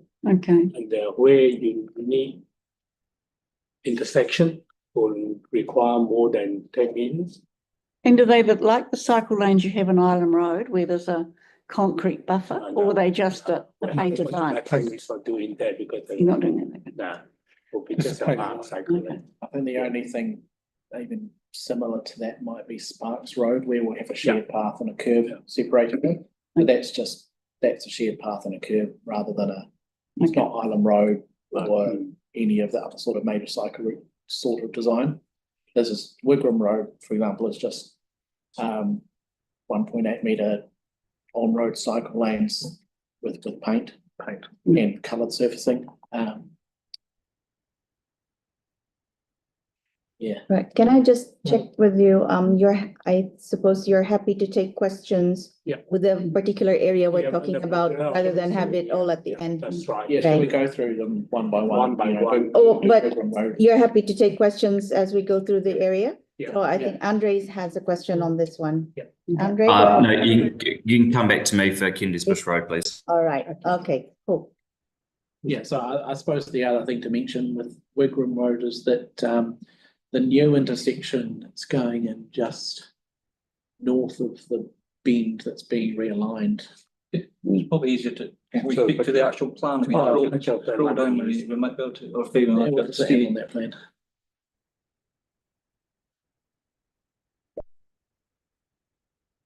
Yeah, that's the one, yeah, that's the one. Yeah. Get small. They help? Yeah. Were we having a raised platform on that one? No. I don't know, I'm not quite sure, but that one there is not constructed. If they don't want it, we take it up. Yeah. The reason why we put it there, because on the round the bend from there down to the other bend, will be a rural environment for a long time because of the noise issue. So that would be, we thought that might be a good place for demarcation of the residential on the rural, because the car clubs, they will be there for a long time. And then around the corner, the cost of developing is high because of noise issue. So we don't expect it to come within the next 10 years around there. I think the design stage road safety audit for this intersection also raised the matter of visibility south for traffic turning out of that new road. So that is part of why we have a proposed platform that will be maybe coming to the board. We'll just double check that's on the design. Platform on which side? The new one. At the new intersection. So that will be one thing that will be coming to the board for approval on this particular site. Yeah. I think on this particular site, including the cycle lane from the section of Hosu Junction Road. Can you just explain to me what the noise issue is? Car parks. Can you go to the next slide, Faith, because it's the go-karts. and from here, can you see the car club from there? Yes. Yep. So Go, Mark. Oh, yeah. So many bumblebees. Yeah, right. Yeah. Yeah, right. That's sort of. So there's huge bums. All the residential development around there has had to build how many meters high? 3 meters, 4 meters high? 3 meters high. Fund to protect the houses from the sound of the car club. So they've got a lease for, I think, another 30 years. 2052. Right, it's a long way. I think it's a, 2054. There we go. yeah. It's 20 years work on this one. Who knows? That is the issue we have to work with. On top of that, a lot of land they are contaminated. So question, we talked about this, Wenki, before, the ODP, because you were in the ODP, we were meant to align Wigram Road straight and remove that bend there. But then you mentioned that we were going to close that option's no longer available. Yeah, because but the ODP is still operative. Have you talked to the planners to update the ODP? No, Because it has to be updated. You have to remember, ODP indicated variation can come in any time. That one there. On top of that, the original one who drew the line through the car reserve. Obviously, they don't understand the construction through a road through a reserve. You'll never get an approval from the Crown to do that. So there is implementation. Is that a reserve there? Yeah, car road is a reserve. I mean, that other one that. The other one there was uplifted long time because it's a contaminated site. And we look at that mainly as a residential area. Why do we sort of getting a few seconds gain for traveling? And then from the funding point of view, it doesn't stack up as a priority. And I've been sitting there for far too long already, and with the review coming up with Robert. Yeah. Okay. So, and just one other thing, you're right, Millie, ODP had this wonderful line going straight through there.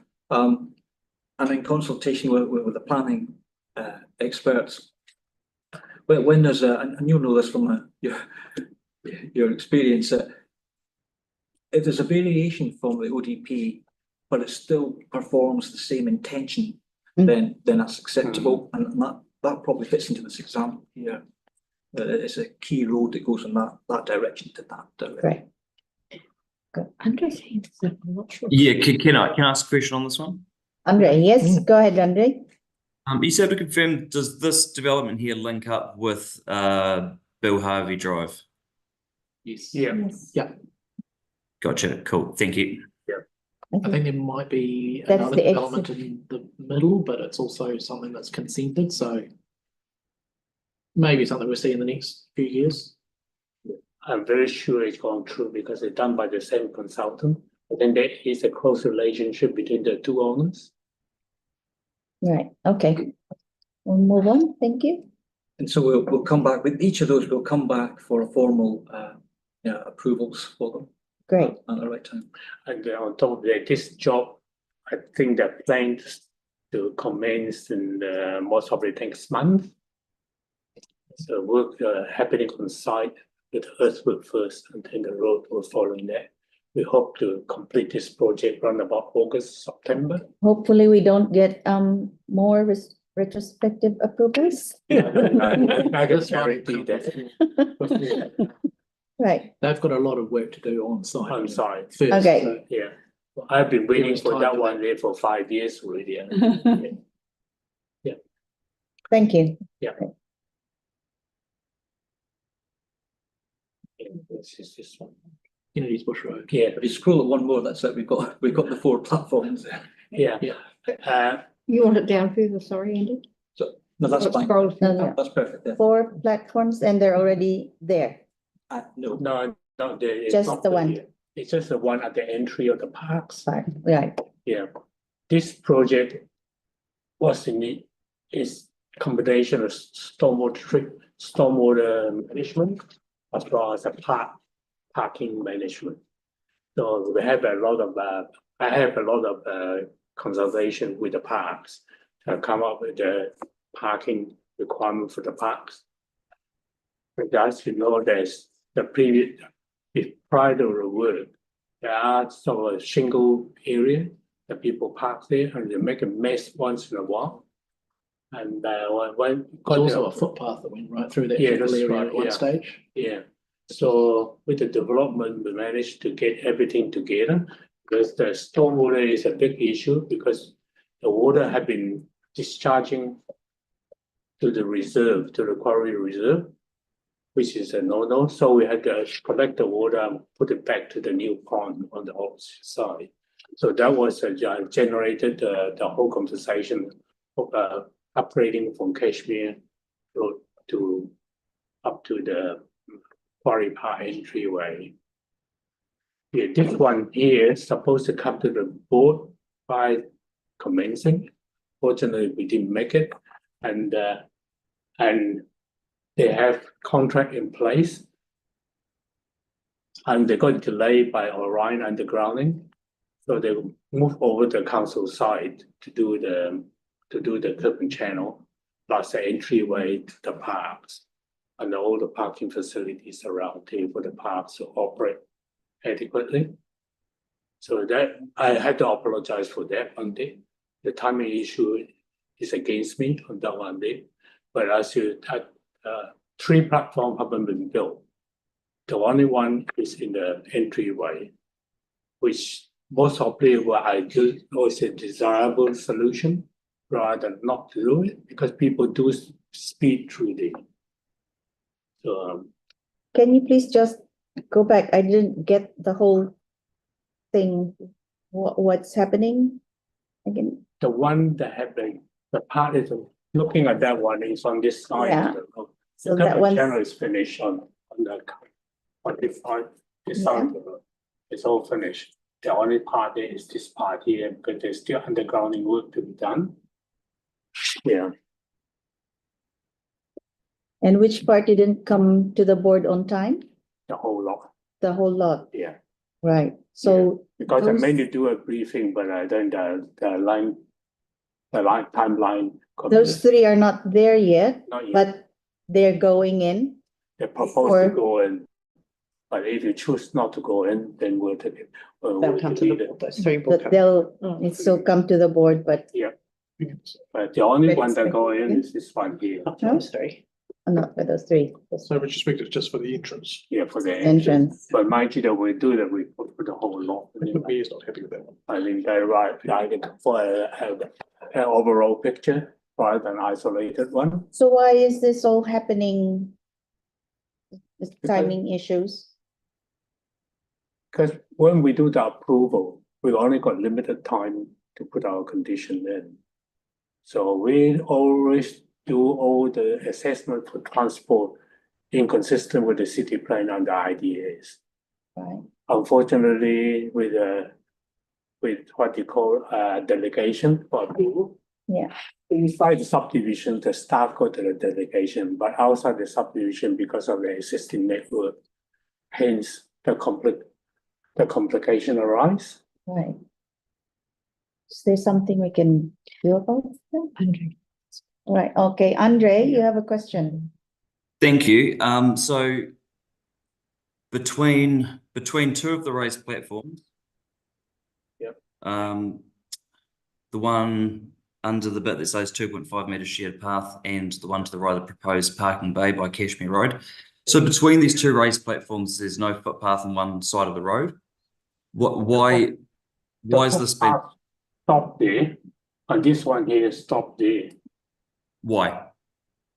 The reason this is not a transport issue for subdivision is a council issue. If the council choose to put a path in, we need to find the funding for it.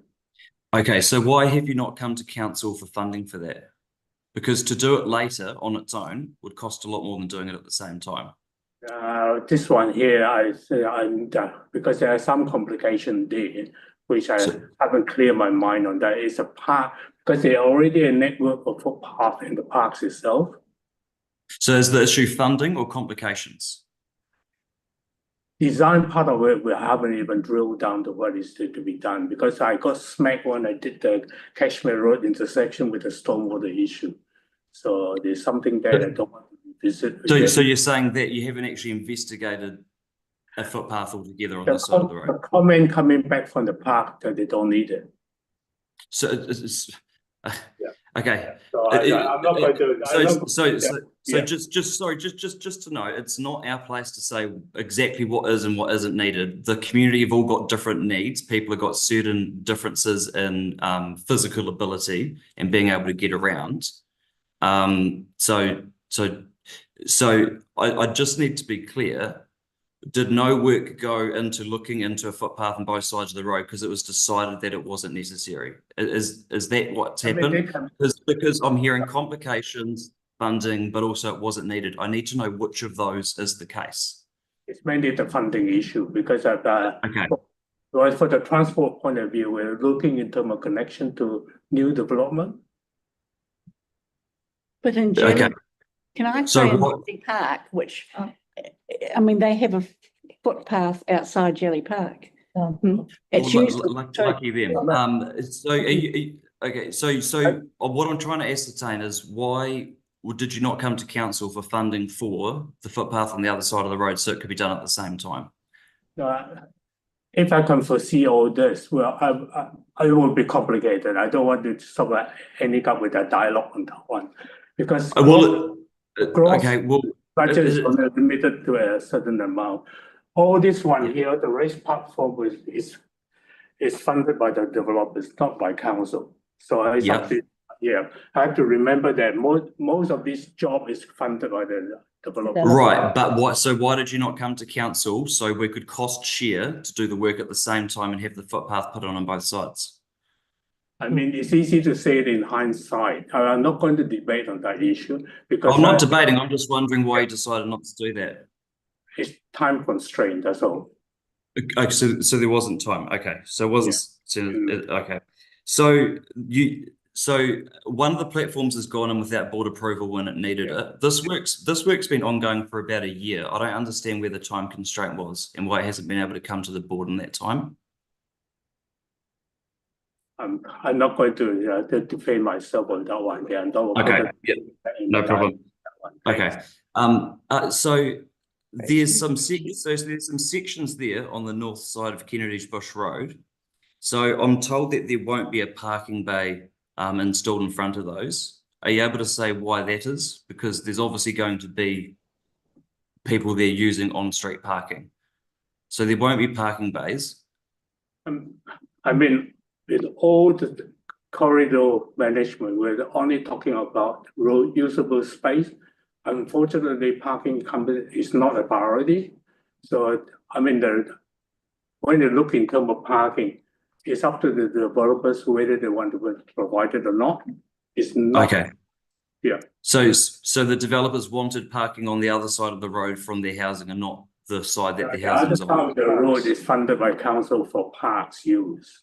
Okay.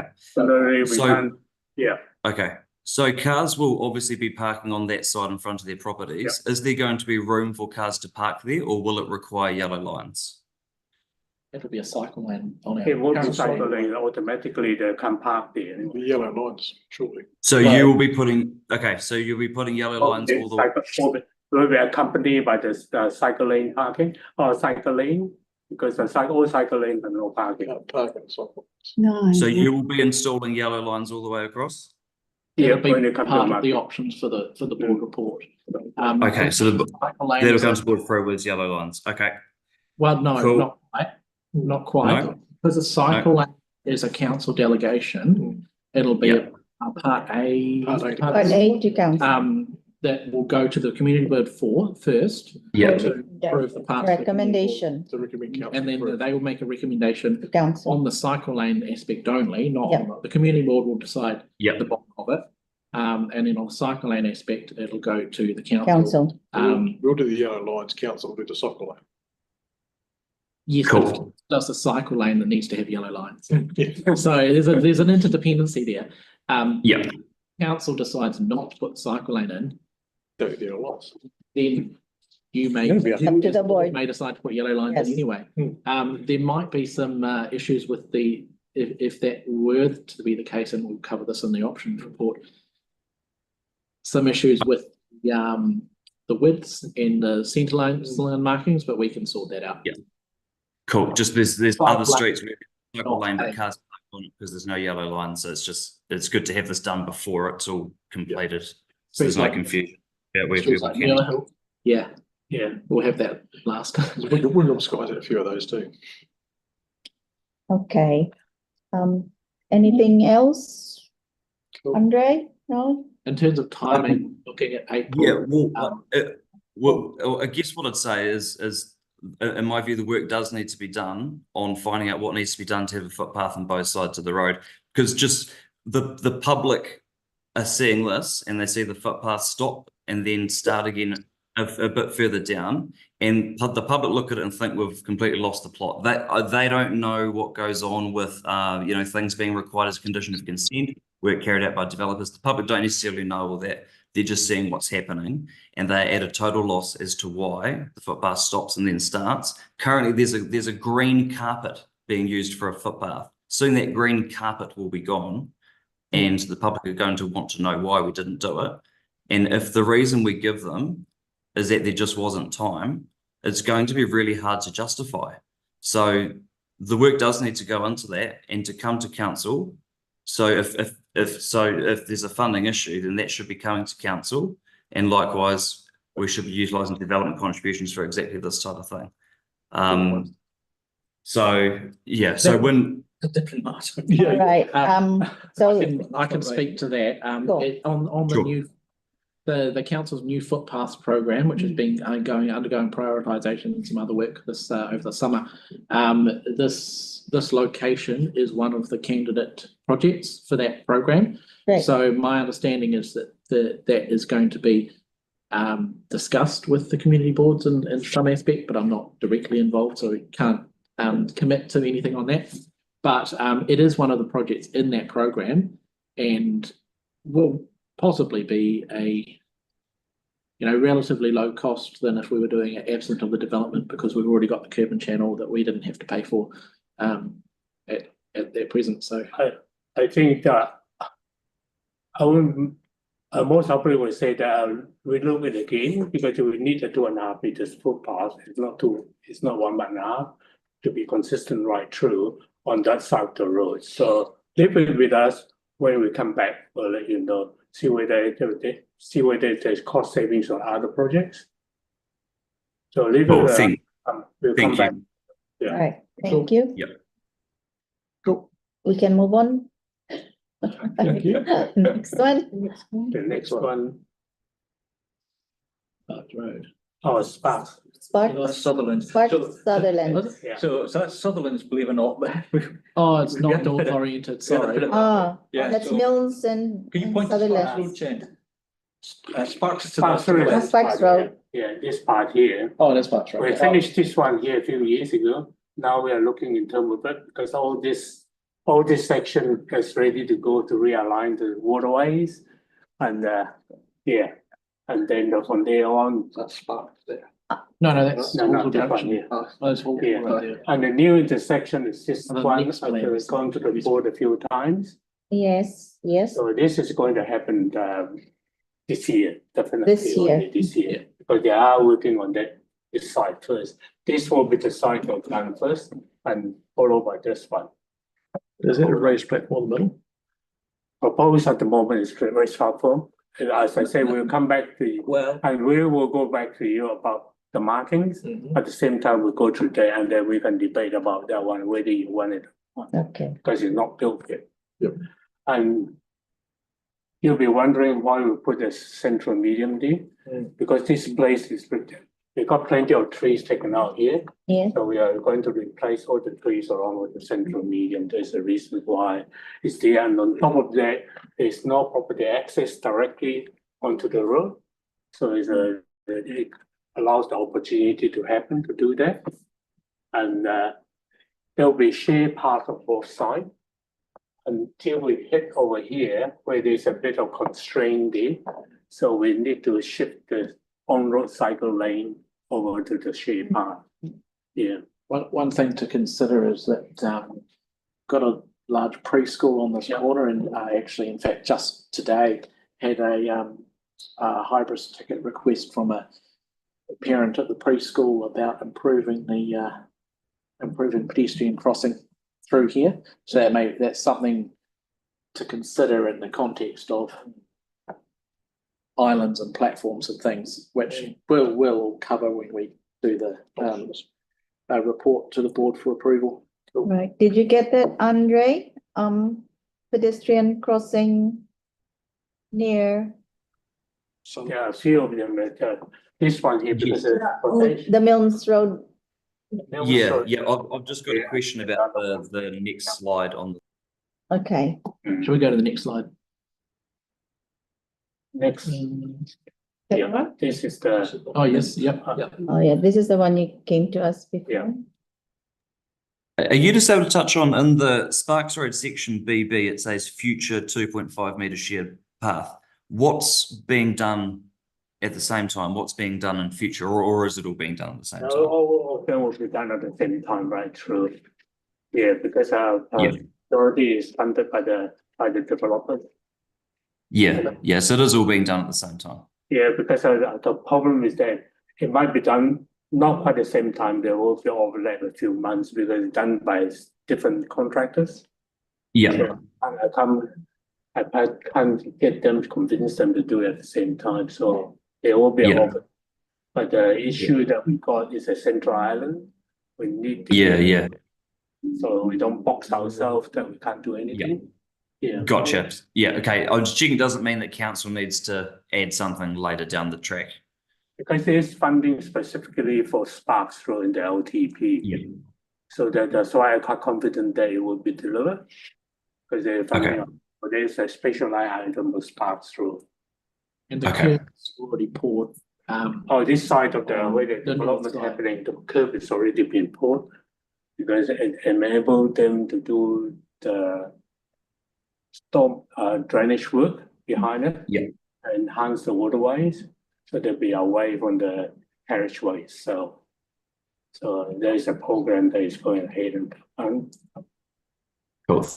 and at the same time we'll tidy up the request from the play center regarding the curb channel on the opposite side. So we'll get that one cleaned up. Did we got the slides for Sutherland Road? Yeah, the next one should be Sutherland's. Did you say that the people that the cyclists have to cross the road there? Is that right? Yeah. No, over here, we shift the on-road one to the share path. Oh, okay, yeah, So right. there won't be any Fair enough. on-road cycleway. Oh, that's my understanding. Yeah, we might have to put a shared sign on the road, if they want to use it. Yeah, no, that's fine. Yeah. And so that shows Mills being cul-de-saced. Yeah, it's at the moment across the door with the curb and channel right through, that means it's no access. Of course, they need to build that new road there and open it all up first before any of that can happen. Yes. But I think we're expecting to get the plans for those internal roads fairly soon. Yeah, I think the plan have been approved for all this already, from memory. Yeah. But it's definitely will be. Yeah. Every consent. Yeah. Yeah, the next slide is in This is Sutherland, is it? Sutherland's? Yes, it oh is. yeah, it's opposite direction. So you have to zoom in and consider that it's not north oriented. What's north on this map is actually east. So that's Kashmir Road at the bottom there. That's because it's all a long length. Yeah. So where are we? So this is the southern point of Sutherland's Road. Sutherland and Kashmir? So that's Quarry Paddocks. So Right, yes. that subdivision, that's all existing. Yep. Now. And if you go up this Holding. way. Yeah, drag it down a bit. Yeah. I may as well start at the top end anyway. Just push up a bit. Yeah, this is Kashmir Road. Yep.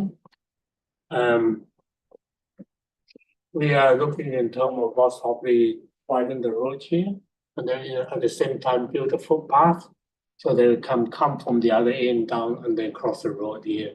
But the plan is not quite ready, so there is something that we're planning to do in conjunction with the subdivision in Kashmir Road. Okay. Yeah. So this has been completed. This one here, the consent have been issued. Okay. Yeah, this one here, consent have been issued already. So there will be a continuous link right through the channel up to Millville. And internally through the if you zoom out just a little bit. Is that Spalding Road? Through it might be Spalding. Spalding. Through this there'll be a No, there won't be much. I think. Oh no, because of that what they call consent. I'm thinking of it. Cut off. So that'll do another cul-de-sac there. No, in the end, we most of them managed to get a footpath link from there to the reserve over the other side. Yep. Yeah, that's the key part I was trying to play. That we're aiming at footpath links. And then we came to this one here. This must be Kashmir Stream. Not quite, I think. I think Kashmir Stream's a little bit further up. Okay, over. This one. I think it's just up here. Okay. Yeah, so page. Oh, yeah, that's right. This one here. I mean, stop it. Yeah, this one here, the Kashmir Stream have been upgraded, and along that side have been upgraded. There is a bit of an issue with this one here, trying to separate the what we call the grey water, or the dirty water and the spring water. Oh, yeah. So there are two big pipes along underneath Sutherland Road, and also with the existing overhead wires along there was quite a confined space. So we thought they might be safer to narrow this area here, because there will be in the future, there will be quite a fair bit of people use for recreation purposes. So hence we suggest a raised platform. It's not built yet. But it's another one day we want to see approval at the same time with the rest of it. Is that part of Tekuru? Wetlands? Is that part of Tekuru or is that outside? Outside the Sparks Road, but I mean, it's continuation of the whole lot. Yeah. So we'll bring it to the border at the same time with Sparks Road. Right? Because there's a recreation routes along there. There's a reason for the race platform. It'll link it through to the wetlands. To the wetland and then Yeah. come out to the Henderson. Yep. Yeah. Andre, you've got a question? Yes, when will the footpath link up along here? His favorite topic. I can't give you an answer because when they got a consent, they got 5 years to build. And then if they can come back and ask for another renewal for another 5 years. So yeah, I don't want to keep your hope too high. Sorry, I'm looking at two red lines that don't link up. This one here, the subdivision is happening here, so it will be linked up to this part here. I don't think you can see where we're drawing. We're showing on the This one here, there's a gap between properties here, unfortunately. Is there any way for us as council to link those footpaths up and then? We can do it. We can do a footpath, then that would be dug out again.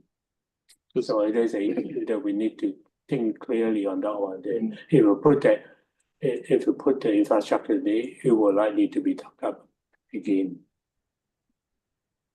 Yeah, I think it might be best to take this offline. I'm just not seeing from here where they will link up. Right. Yeah. Okay. We'll just take offline. I'd love us to find a way to do it and then sort it out with the developers as they come. Okay. Well, and likewise, we've now got a funding mechanism. So if there's footpaths that are going to be built and stop at a certain point, it really needs to be coming back to council so funding can be approved to just connect these small gaps. Back to DCs later. I think this one here, most of the, I have my doubt all this one here will be developed. There is a big plan over the other side, which the council have a land exchange with the developers. That one, they most of it will happen first. This one here will go right through. Okay. But we haven't, the plan haven't been lodged with the council.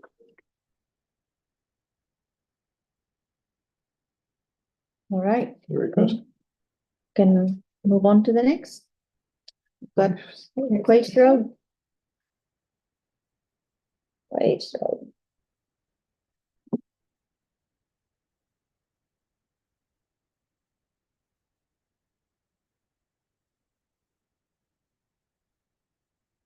I put in this smaller scale, so might have to zoom out Zoom out. to get a bit. Add more? No. It will be the maximum. No, I can make it smaller. Do you want me to make it smaller? Thank you. Yeah, most of we start off with the smaller, then we can start zooming in. Oh, no. No, this one here. Zoom in so that Yes. the screen. Yeah. You've got. Yeah, this is Murphy's. Yep. We touched base early on this too, how it come about with the platform. Because of constraint, because open drain on both sides. And the reason why this was done with the footpath because of the school year. That one there. But isn't the school being closed? We didn't know that. We didn't know that officially. Oh. Yeah, we don't know. And it may still be some. Might be some sort of. Some use, some other use. Yeah, because I got a conversation, I have a conversation with consultant taking on education department. So there might be something else anyway. Yeah. Good place for a second. Yeah, so that was a footpath. And also too, Murphy's Road has a lot of springs. Yeah. And we haven't got budget for that one upgrading. So a lot of this upgrading was carried out by the line item of Quaich Road upgrading. So I managed to string some to finish the intersection work for Murphy's and Quays. There's a reason that was done in a bit of a hurry to get this working. But you have to remember this is an open road in the good old days, and the 60K, I doubt very much people are traveling at 60. In the last counts we had actually done down there, average speeds around 60, 65-ish, the average speed, so average I think speed you're a little bit faster than that. That's before they had the potholes. Yep. So the platform at Matai Springs, Yep. initially when they first originally applied for consent way back, staff advice was that you're going to need to put in a right turn bay, or somehow manage to fit something in there. They were not able to fit a right turn bay between the two drains without filling the drains, and that's a whole nother matter. That's a whole It's expensive. stormwater whole networking issue. So Right. it was that's why it was not feasible to do that.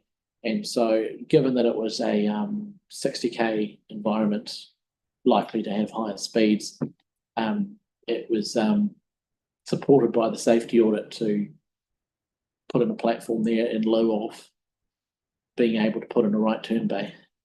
So the amount of width that intersection's currently got is the most that could really be achieved there.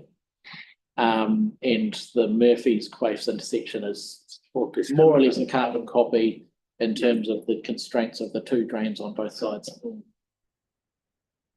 this Which one is why here, it's got the same I think sort the of design. Murphy's got more constraint because there's a spring at beside the roof. So there is a bit of a constraint there too. Yeah. The other bit is further up on so when this bit of Candies Road connects through here, much of which is so at least half of which is already built, when that does collect through, this will be the main collector road. It'll go straight through to Halswell Road. So this bit of Quays Road will be kind of downgraded to a local road. It's also got, but at the moment, some of it's still got a bit of that rural characteristic. There's a couple of intersections that are coming out in very close proximity. One of them's named Tuna Street. The other one I know has been named because it's an extension of the one that's up here. I don't call the name of that at this stage, but those will form a very close T intersection. So for that reason, we're also proposing to put a platform at that, Right. which will also help support it be a local road rather than a collector road. Although we have another platform as well. Is that like Peter? Just There's a proposed platform that we've Yeah. been kind of considering there in the vicinity of this pedestrian, the little island, the pedestrian crossing island here, Yeah. which will link through to the wetlands and to I think So, like- is there a path that goes along this? There will be a second fencing down there. They have a path there. That's why this is the consent condition to put a. So there's going to be there's a raised platform there, and then there's another proposed platform there, and then there's another one which was already. The exact location of them are still very vague at this Is it stage. Yeah, still so we're tentative. there Or probably will just be the one platform. Right. And probably at the logical place for it would be that main pedestrian crossing point, linking the recreational path to the wetlands. Right. Okay. It may become a lot clearer on a fuller plan showing a bit more detail. It'll still come to the board. Yeah, exactly. So we can provide that extra context of why the story of why it is proposed there. And then on top of that, this part of the footpath on this side of the Quays Road, we have a 2.5 meter path because of the proximity to the school. So the reason for that is a 2.5 is a 1.5. Oh, okay. Yeah. So the council fund extra 1 million to make it go through. Is that on both sides or just the one No, side? just one side. The other side, unfortunately, you got the waterways. Oh, yes. Yeah. Andre, you've got a question on this one? Yeah, I'm not clear how you're able to go to council for funding to widen paths, but you're not able to come to council to fill in missing paths. I keep on just saying that if there's a line item there, I can virtually extract some money from there. If it's not, there will be a whole lot, a few months debate on that one day, where leave us with what the staff is going to do. Is a dilemma the staff is always facing. It's good to have to get everything done in one hit, but end of the day, as I always say, Rome is not built in a day. So it all depending on the priority of connection. And then we go to the council created recently with the footpath. That is where the part of the funding come from. It's what transport treated is not a transport function. Then you go over there will be some of it is a transport function. Then they get a higher priority. Yeah. I mean, if it's not a transport function, we drop it down to the priority. And that is an area that political input will be there. So that's all I can comment on that one there. Okay, because yeah, I mean, something's going very, very wrong in this process if we're not able to fill in the really basic infrastructure between these developments. So just back on Murphy's and Quaves Road, did you say that the reason there's not a footpath there is because there's a school? When it was consented is there's a request for the footpath along the school side. So when we did the intersection, we may as well join it up and provide better facilities for the school children. Yeah, part of it, that part there. It's not. It's because the school is there already. It's not much point to argue where's the footpath, and there will be the same problem to come back to the board. When are you going to put the footpath? So there is an issue that staff when they did the assessment of what is required. Okay, so certainly a footpath is required. Yeah. So what's the way forward on that one? We've already built the footpath connecting Murphy's Road to that school. We've already built. It's there. Yeah, but coming over to Quaves Road. Yeah, the reason why we did some quite extensive drainage work around it is to accommodate the existing Murphy's Road. We haven't got any drainage, and you can see the intersection is done, but the balance of it not done. And this one here seems to miss by maintenance group because this project, when I started this project, I've virtually talked, and Murphy's Road is up for resealing, so there is a lot of extensive rehab going to be done before reseal. So I took the ownership of to get the drainage issue resolved, and the curb and channel is required on the school side. It's just by coincidence that is the best way of controlling it, because or else you'll be dumping the water in the springs and start messing it up. So that is purely for that reason that the curb and channel was installed there. The other side, we have done some work in the drainage around there, so we don't get a ponding around where the raised platform is there.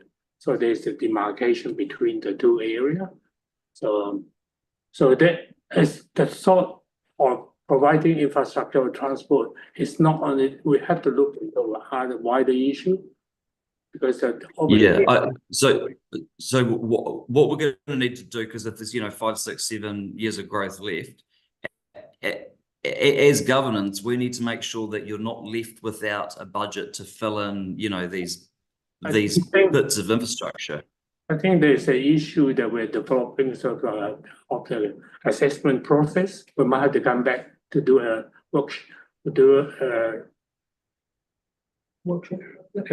different boards to tell them what they're expecting from the traffic assessment for all the subdivision, so it'll be clearer.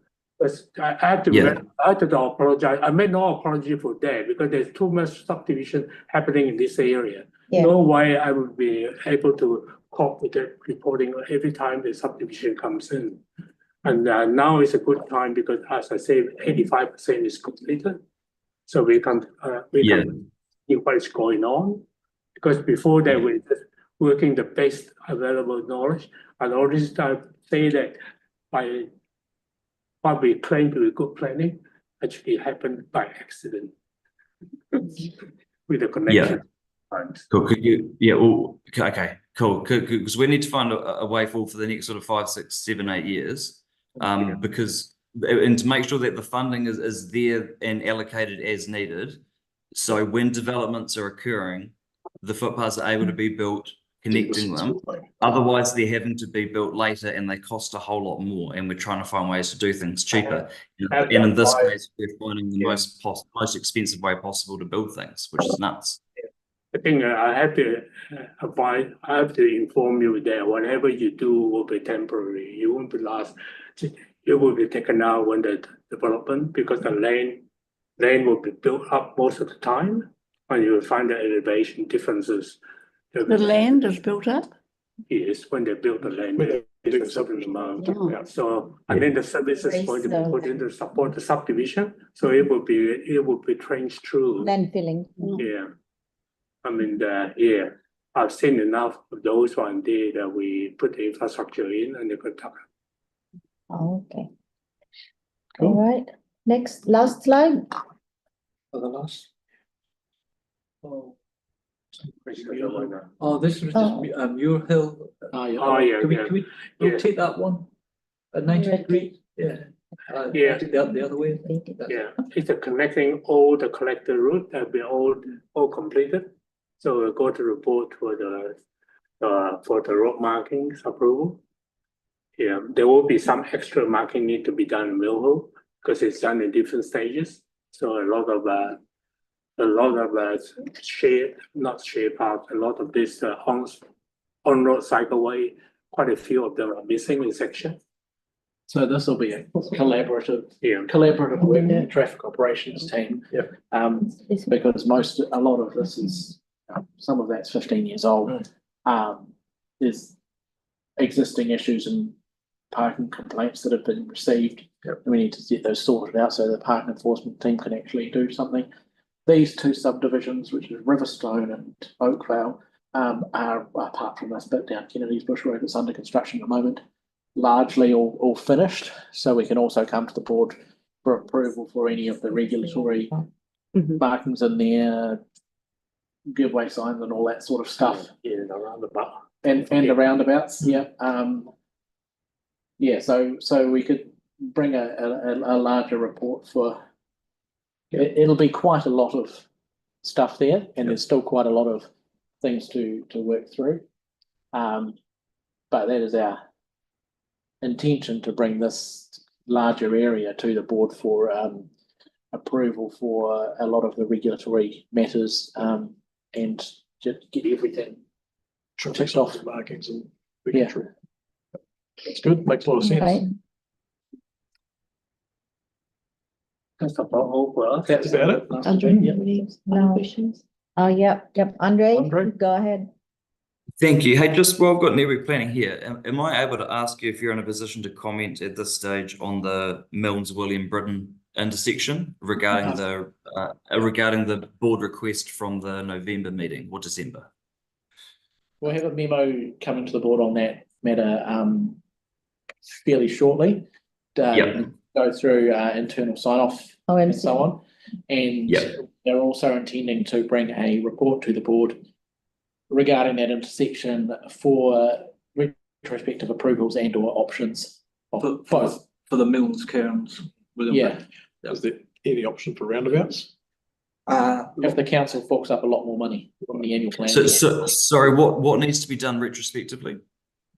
The giveaway signs, really. Any other thing. The giveaway signs. The giveaway signs were there a year and a half ago. Yeah, but I haven't been to the formal resolution of the board. So part of the problem was that when the Kearns Road link was constructed and opened by the subdivision, that created crossroads where there wasn't previously a crossroads. Now, under national legislation, if we have a crossroads, we have to control two of the arms of it. We have to put a give-way sign against one or the other. And at that time, it was decided to put them against the Milnes Road approaches, as that was what would reflect the future alignment in the hierarchy. In the hierarchy. Which did not come to the board. No. At that time. Yes, so neither was the public notified. It just happened overnight, and there was chaos the next day. So I'll wait for the memo, but I just can't understand how it was able to happen. I think the next board briefing will be intending to bring in Montserrat and Henderson. At the same time, it also be bring up the Household Road. Yeah. Dunbar's Road whole... and Knowles Road. Yeah. Because the two commercial property, competing supermarket is going to happen within the next 2 years. But just to give you an overall picture of what is happening around that area and the steps to go through it and the timing for the left in, left out of Knowles Road, same time. Because tomorrow I'll be having a meeting with the SATI, who is funding what on that party. Yeah. Cool. Thank you. Great. Yeah, so we'll have another briefing with the board in probably April on that Henderson's Road and Montserrat's Boulevard changes. That will be I think we'll also be sending a memo to the board on just the high level what's happening there, because it's also going to the Sprague and Cashmere Heathcote board, because Henderson's Road's a boundary. The bulk of the actual changes are on the Horsell ward, apart from the actual boundary road itself. But I expect that there'll be a fair bit of interest in what's happening from that board, if nothing else, because Westmoreland will be linking right through to that pack and save. And All right, so we look forward to that. That will be the last major change in the area. The ODP is it's 85% developed already. Okay. Okay, We'll take over sell one. Wow, Stevie Road. Stevie Road kind of chapter. Right. Anything else, Andre? Anybody online have any questions? No more? All right, so thank you very much for that, for presentation. So we look forward to hearing from you again soon, and that memo as well. So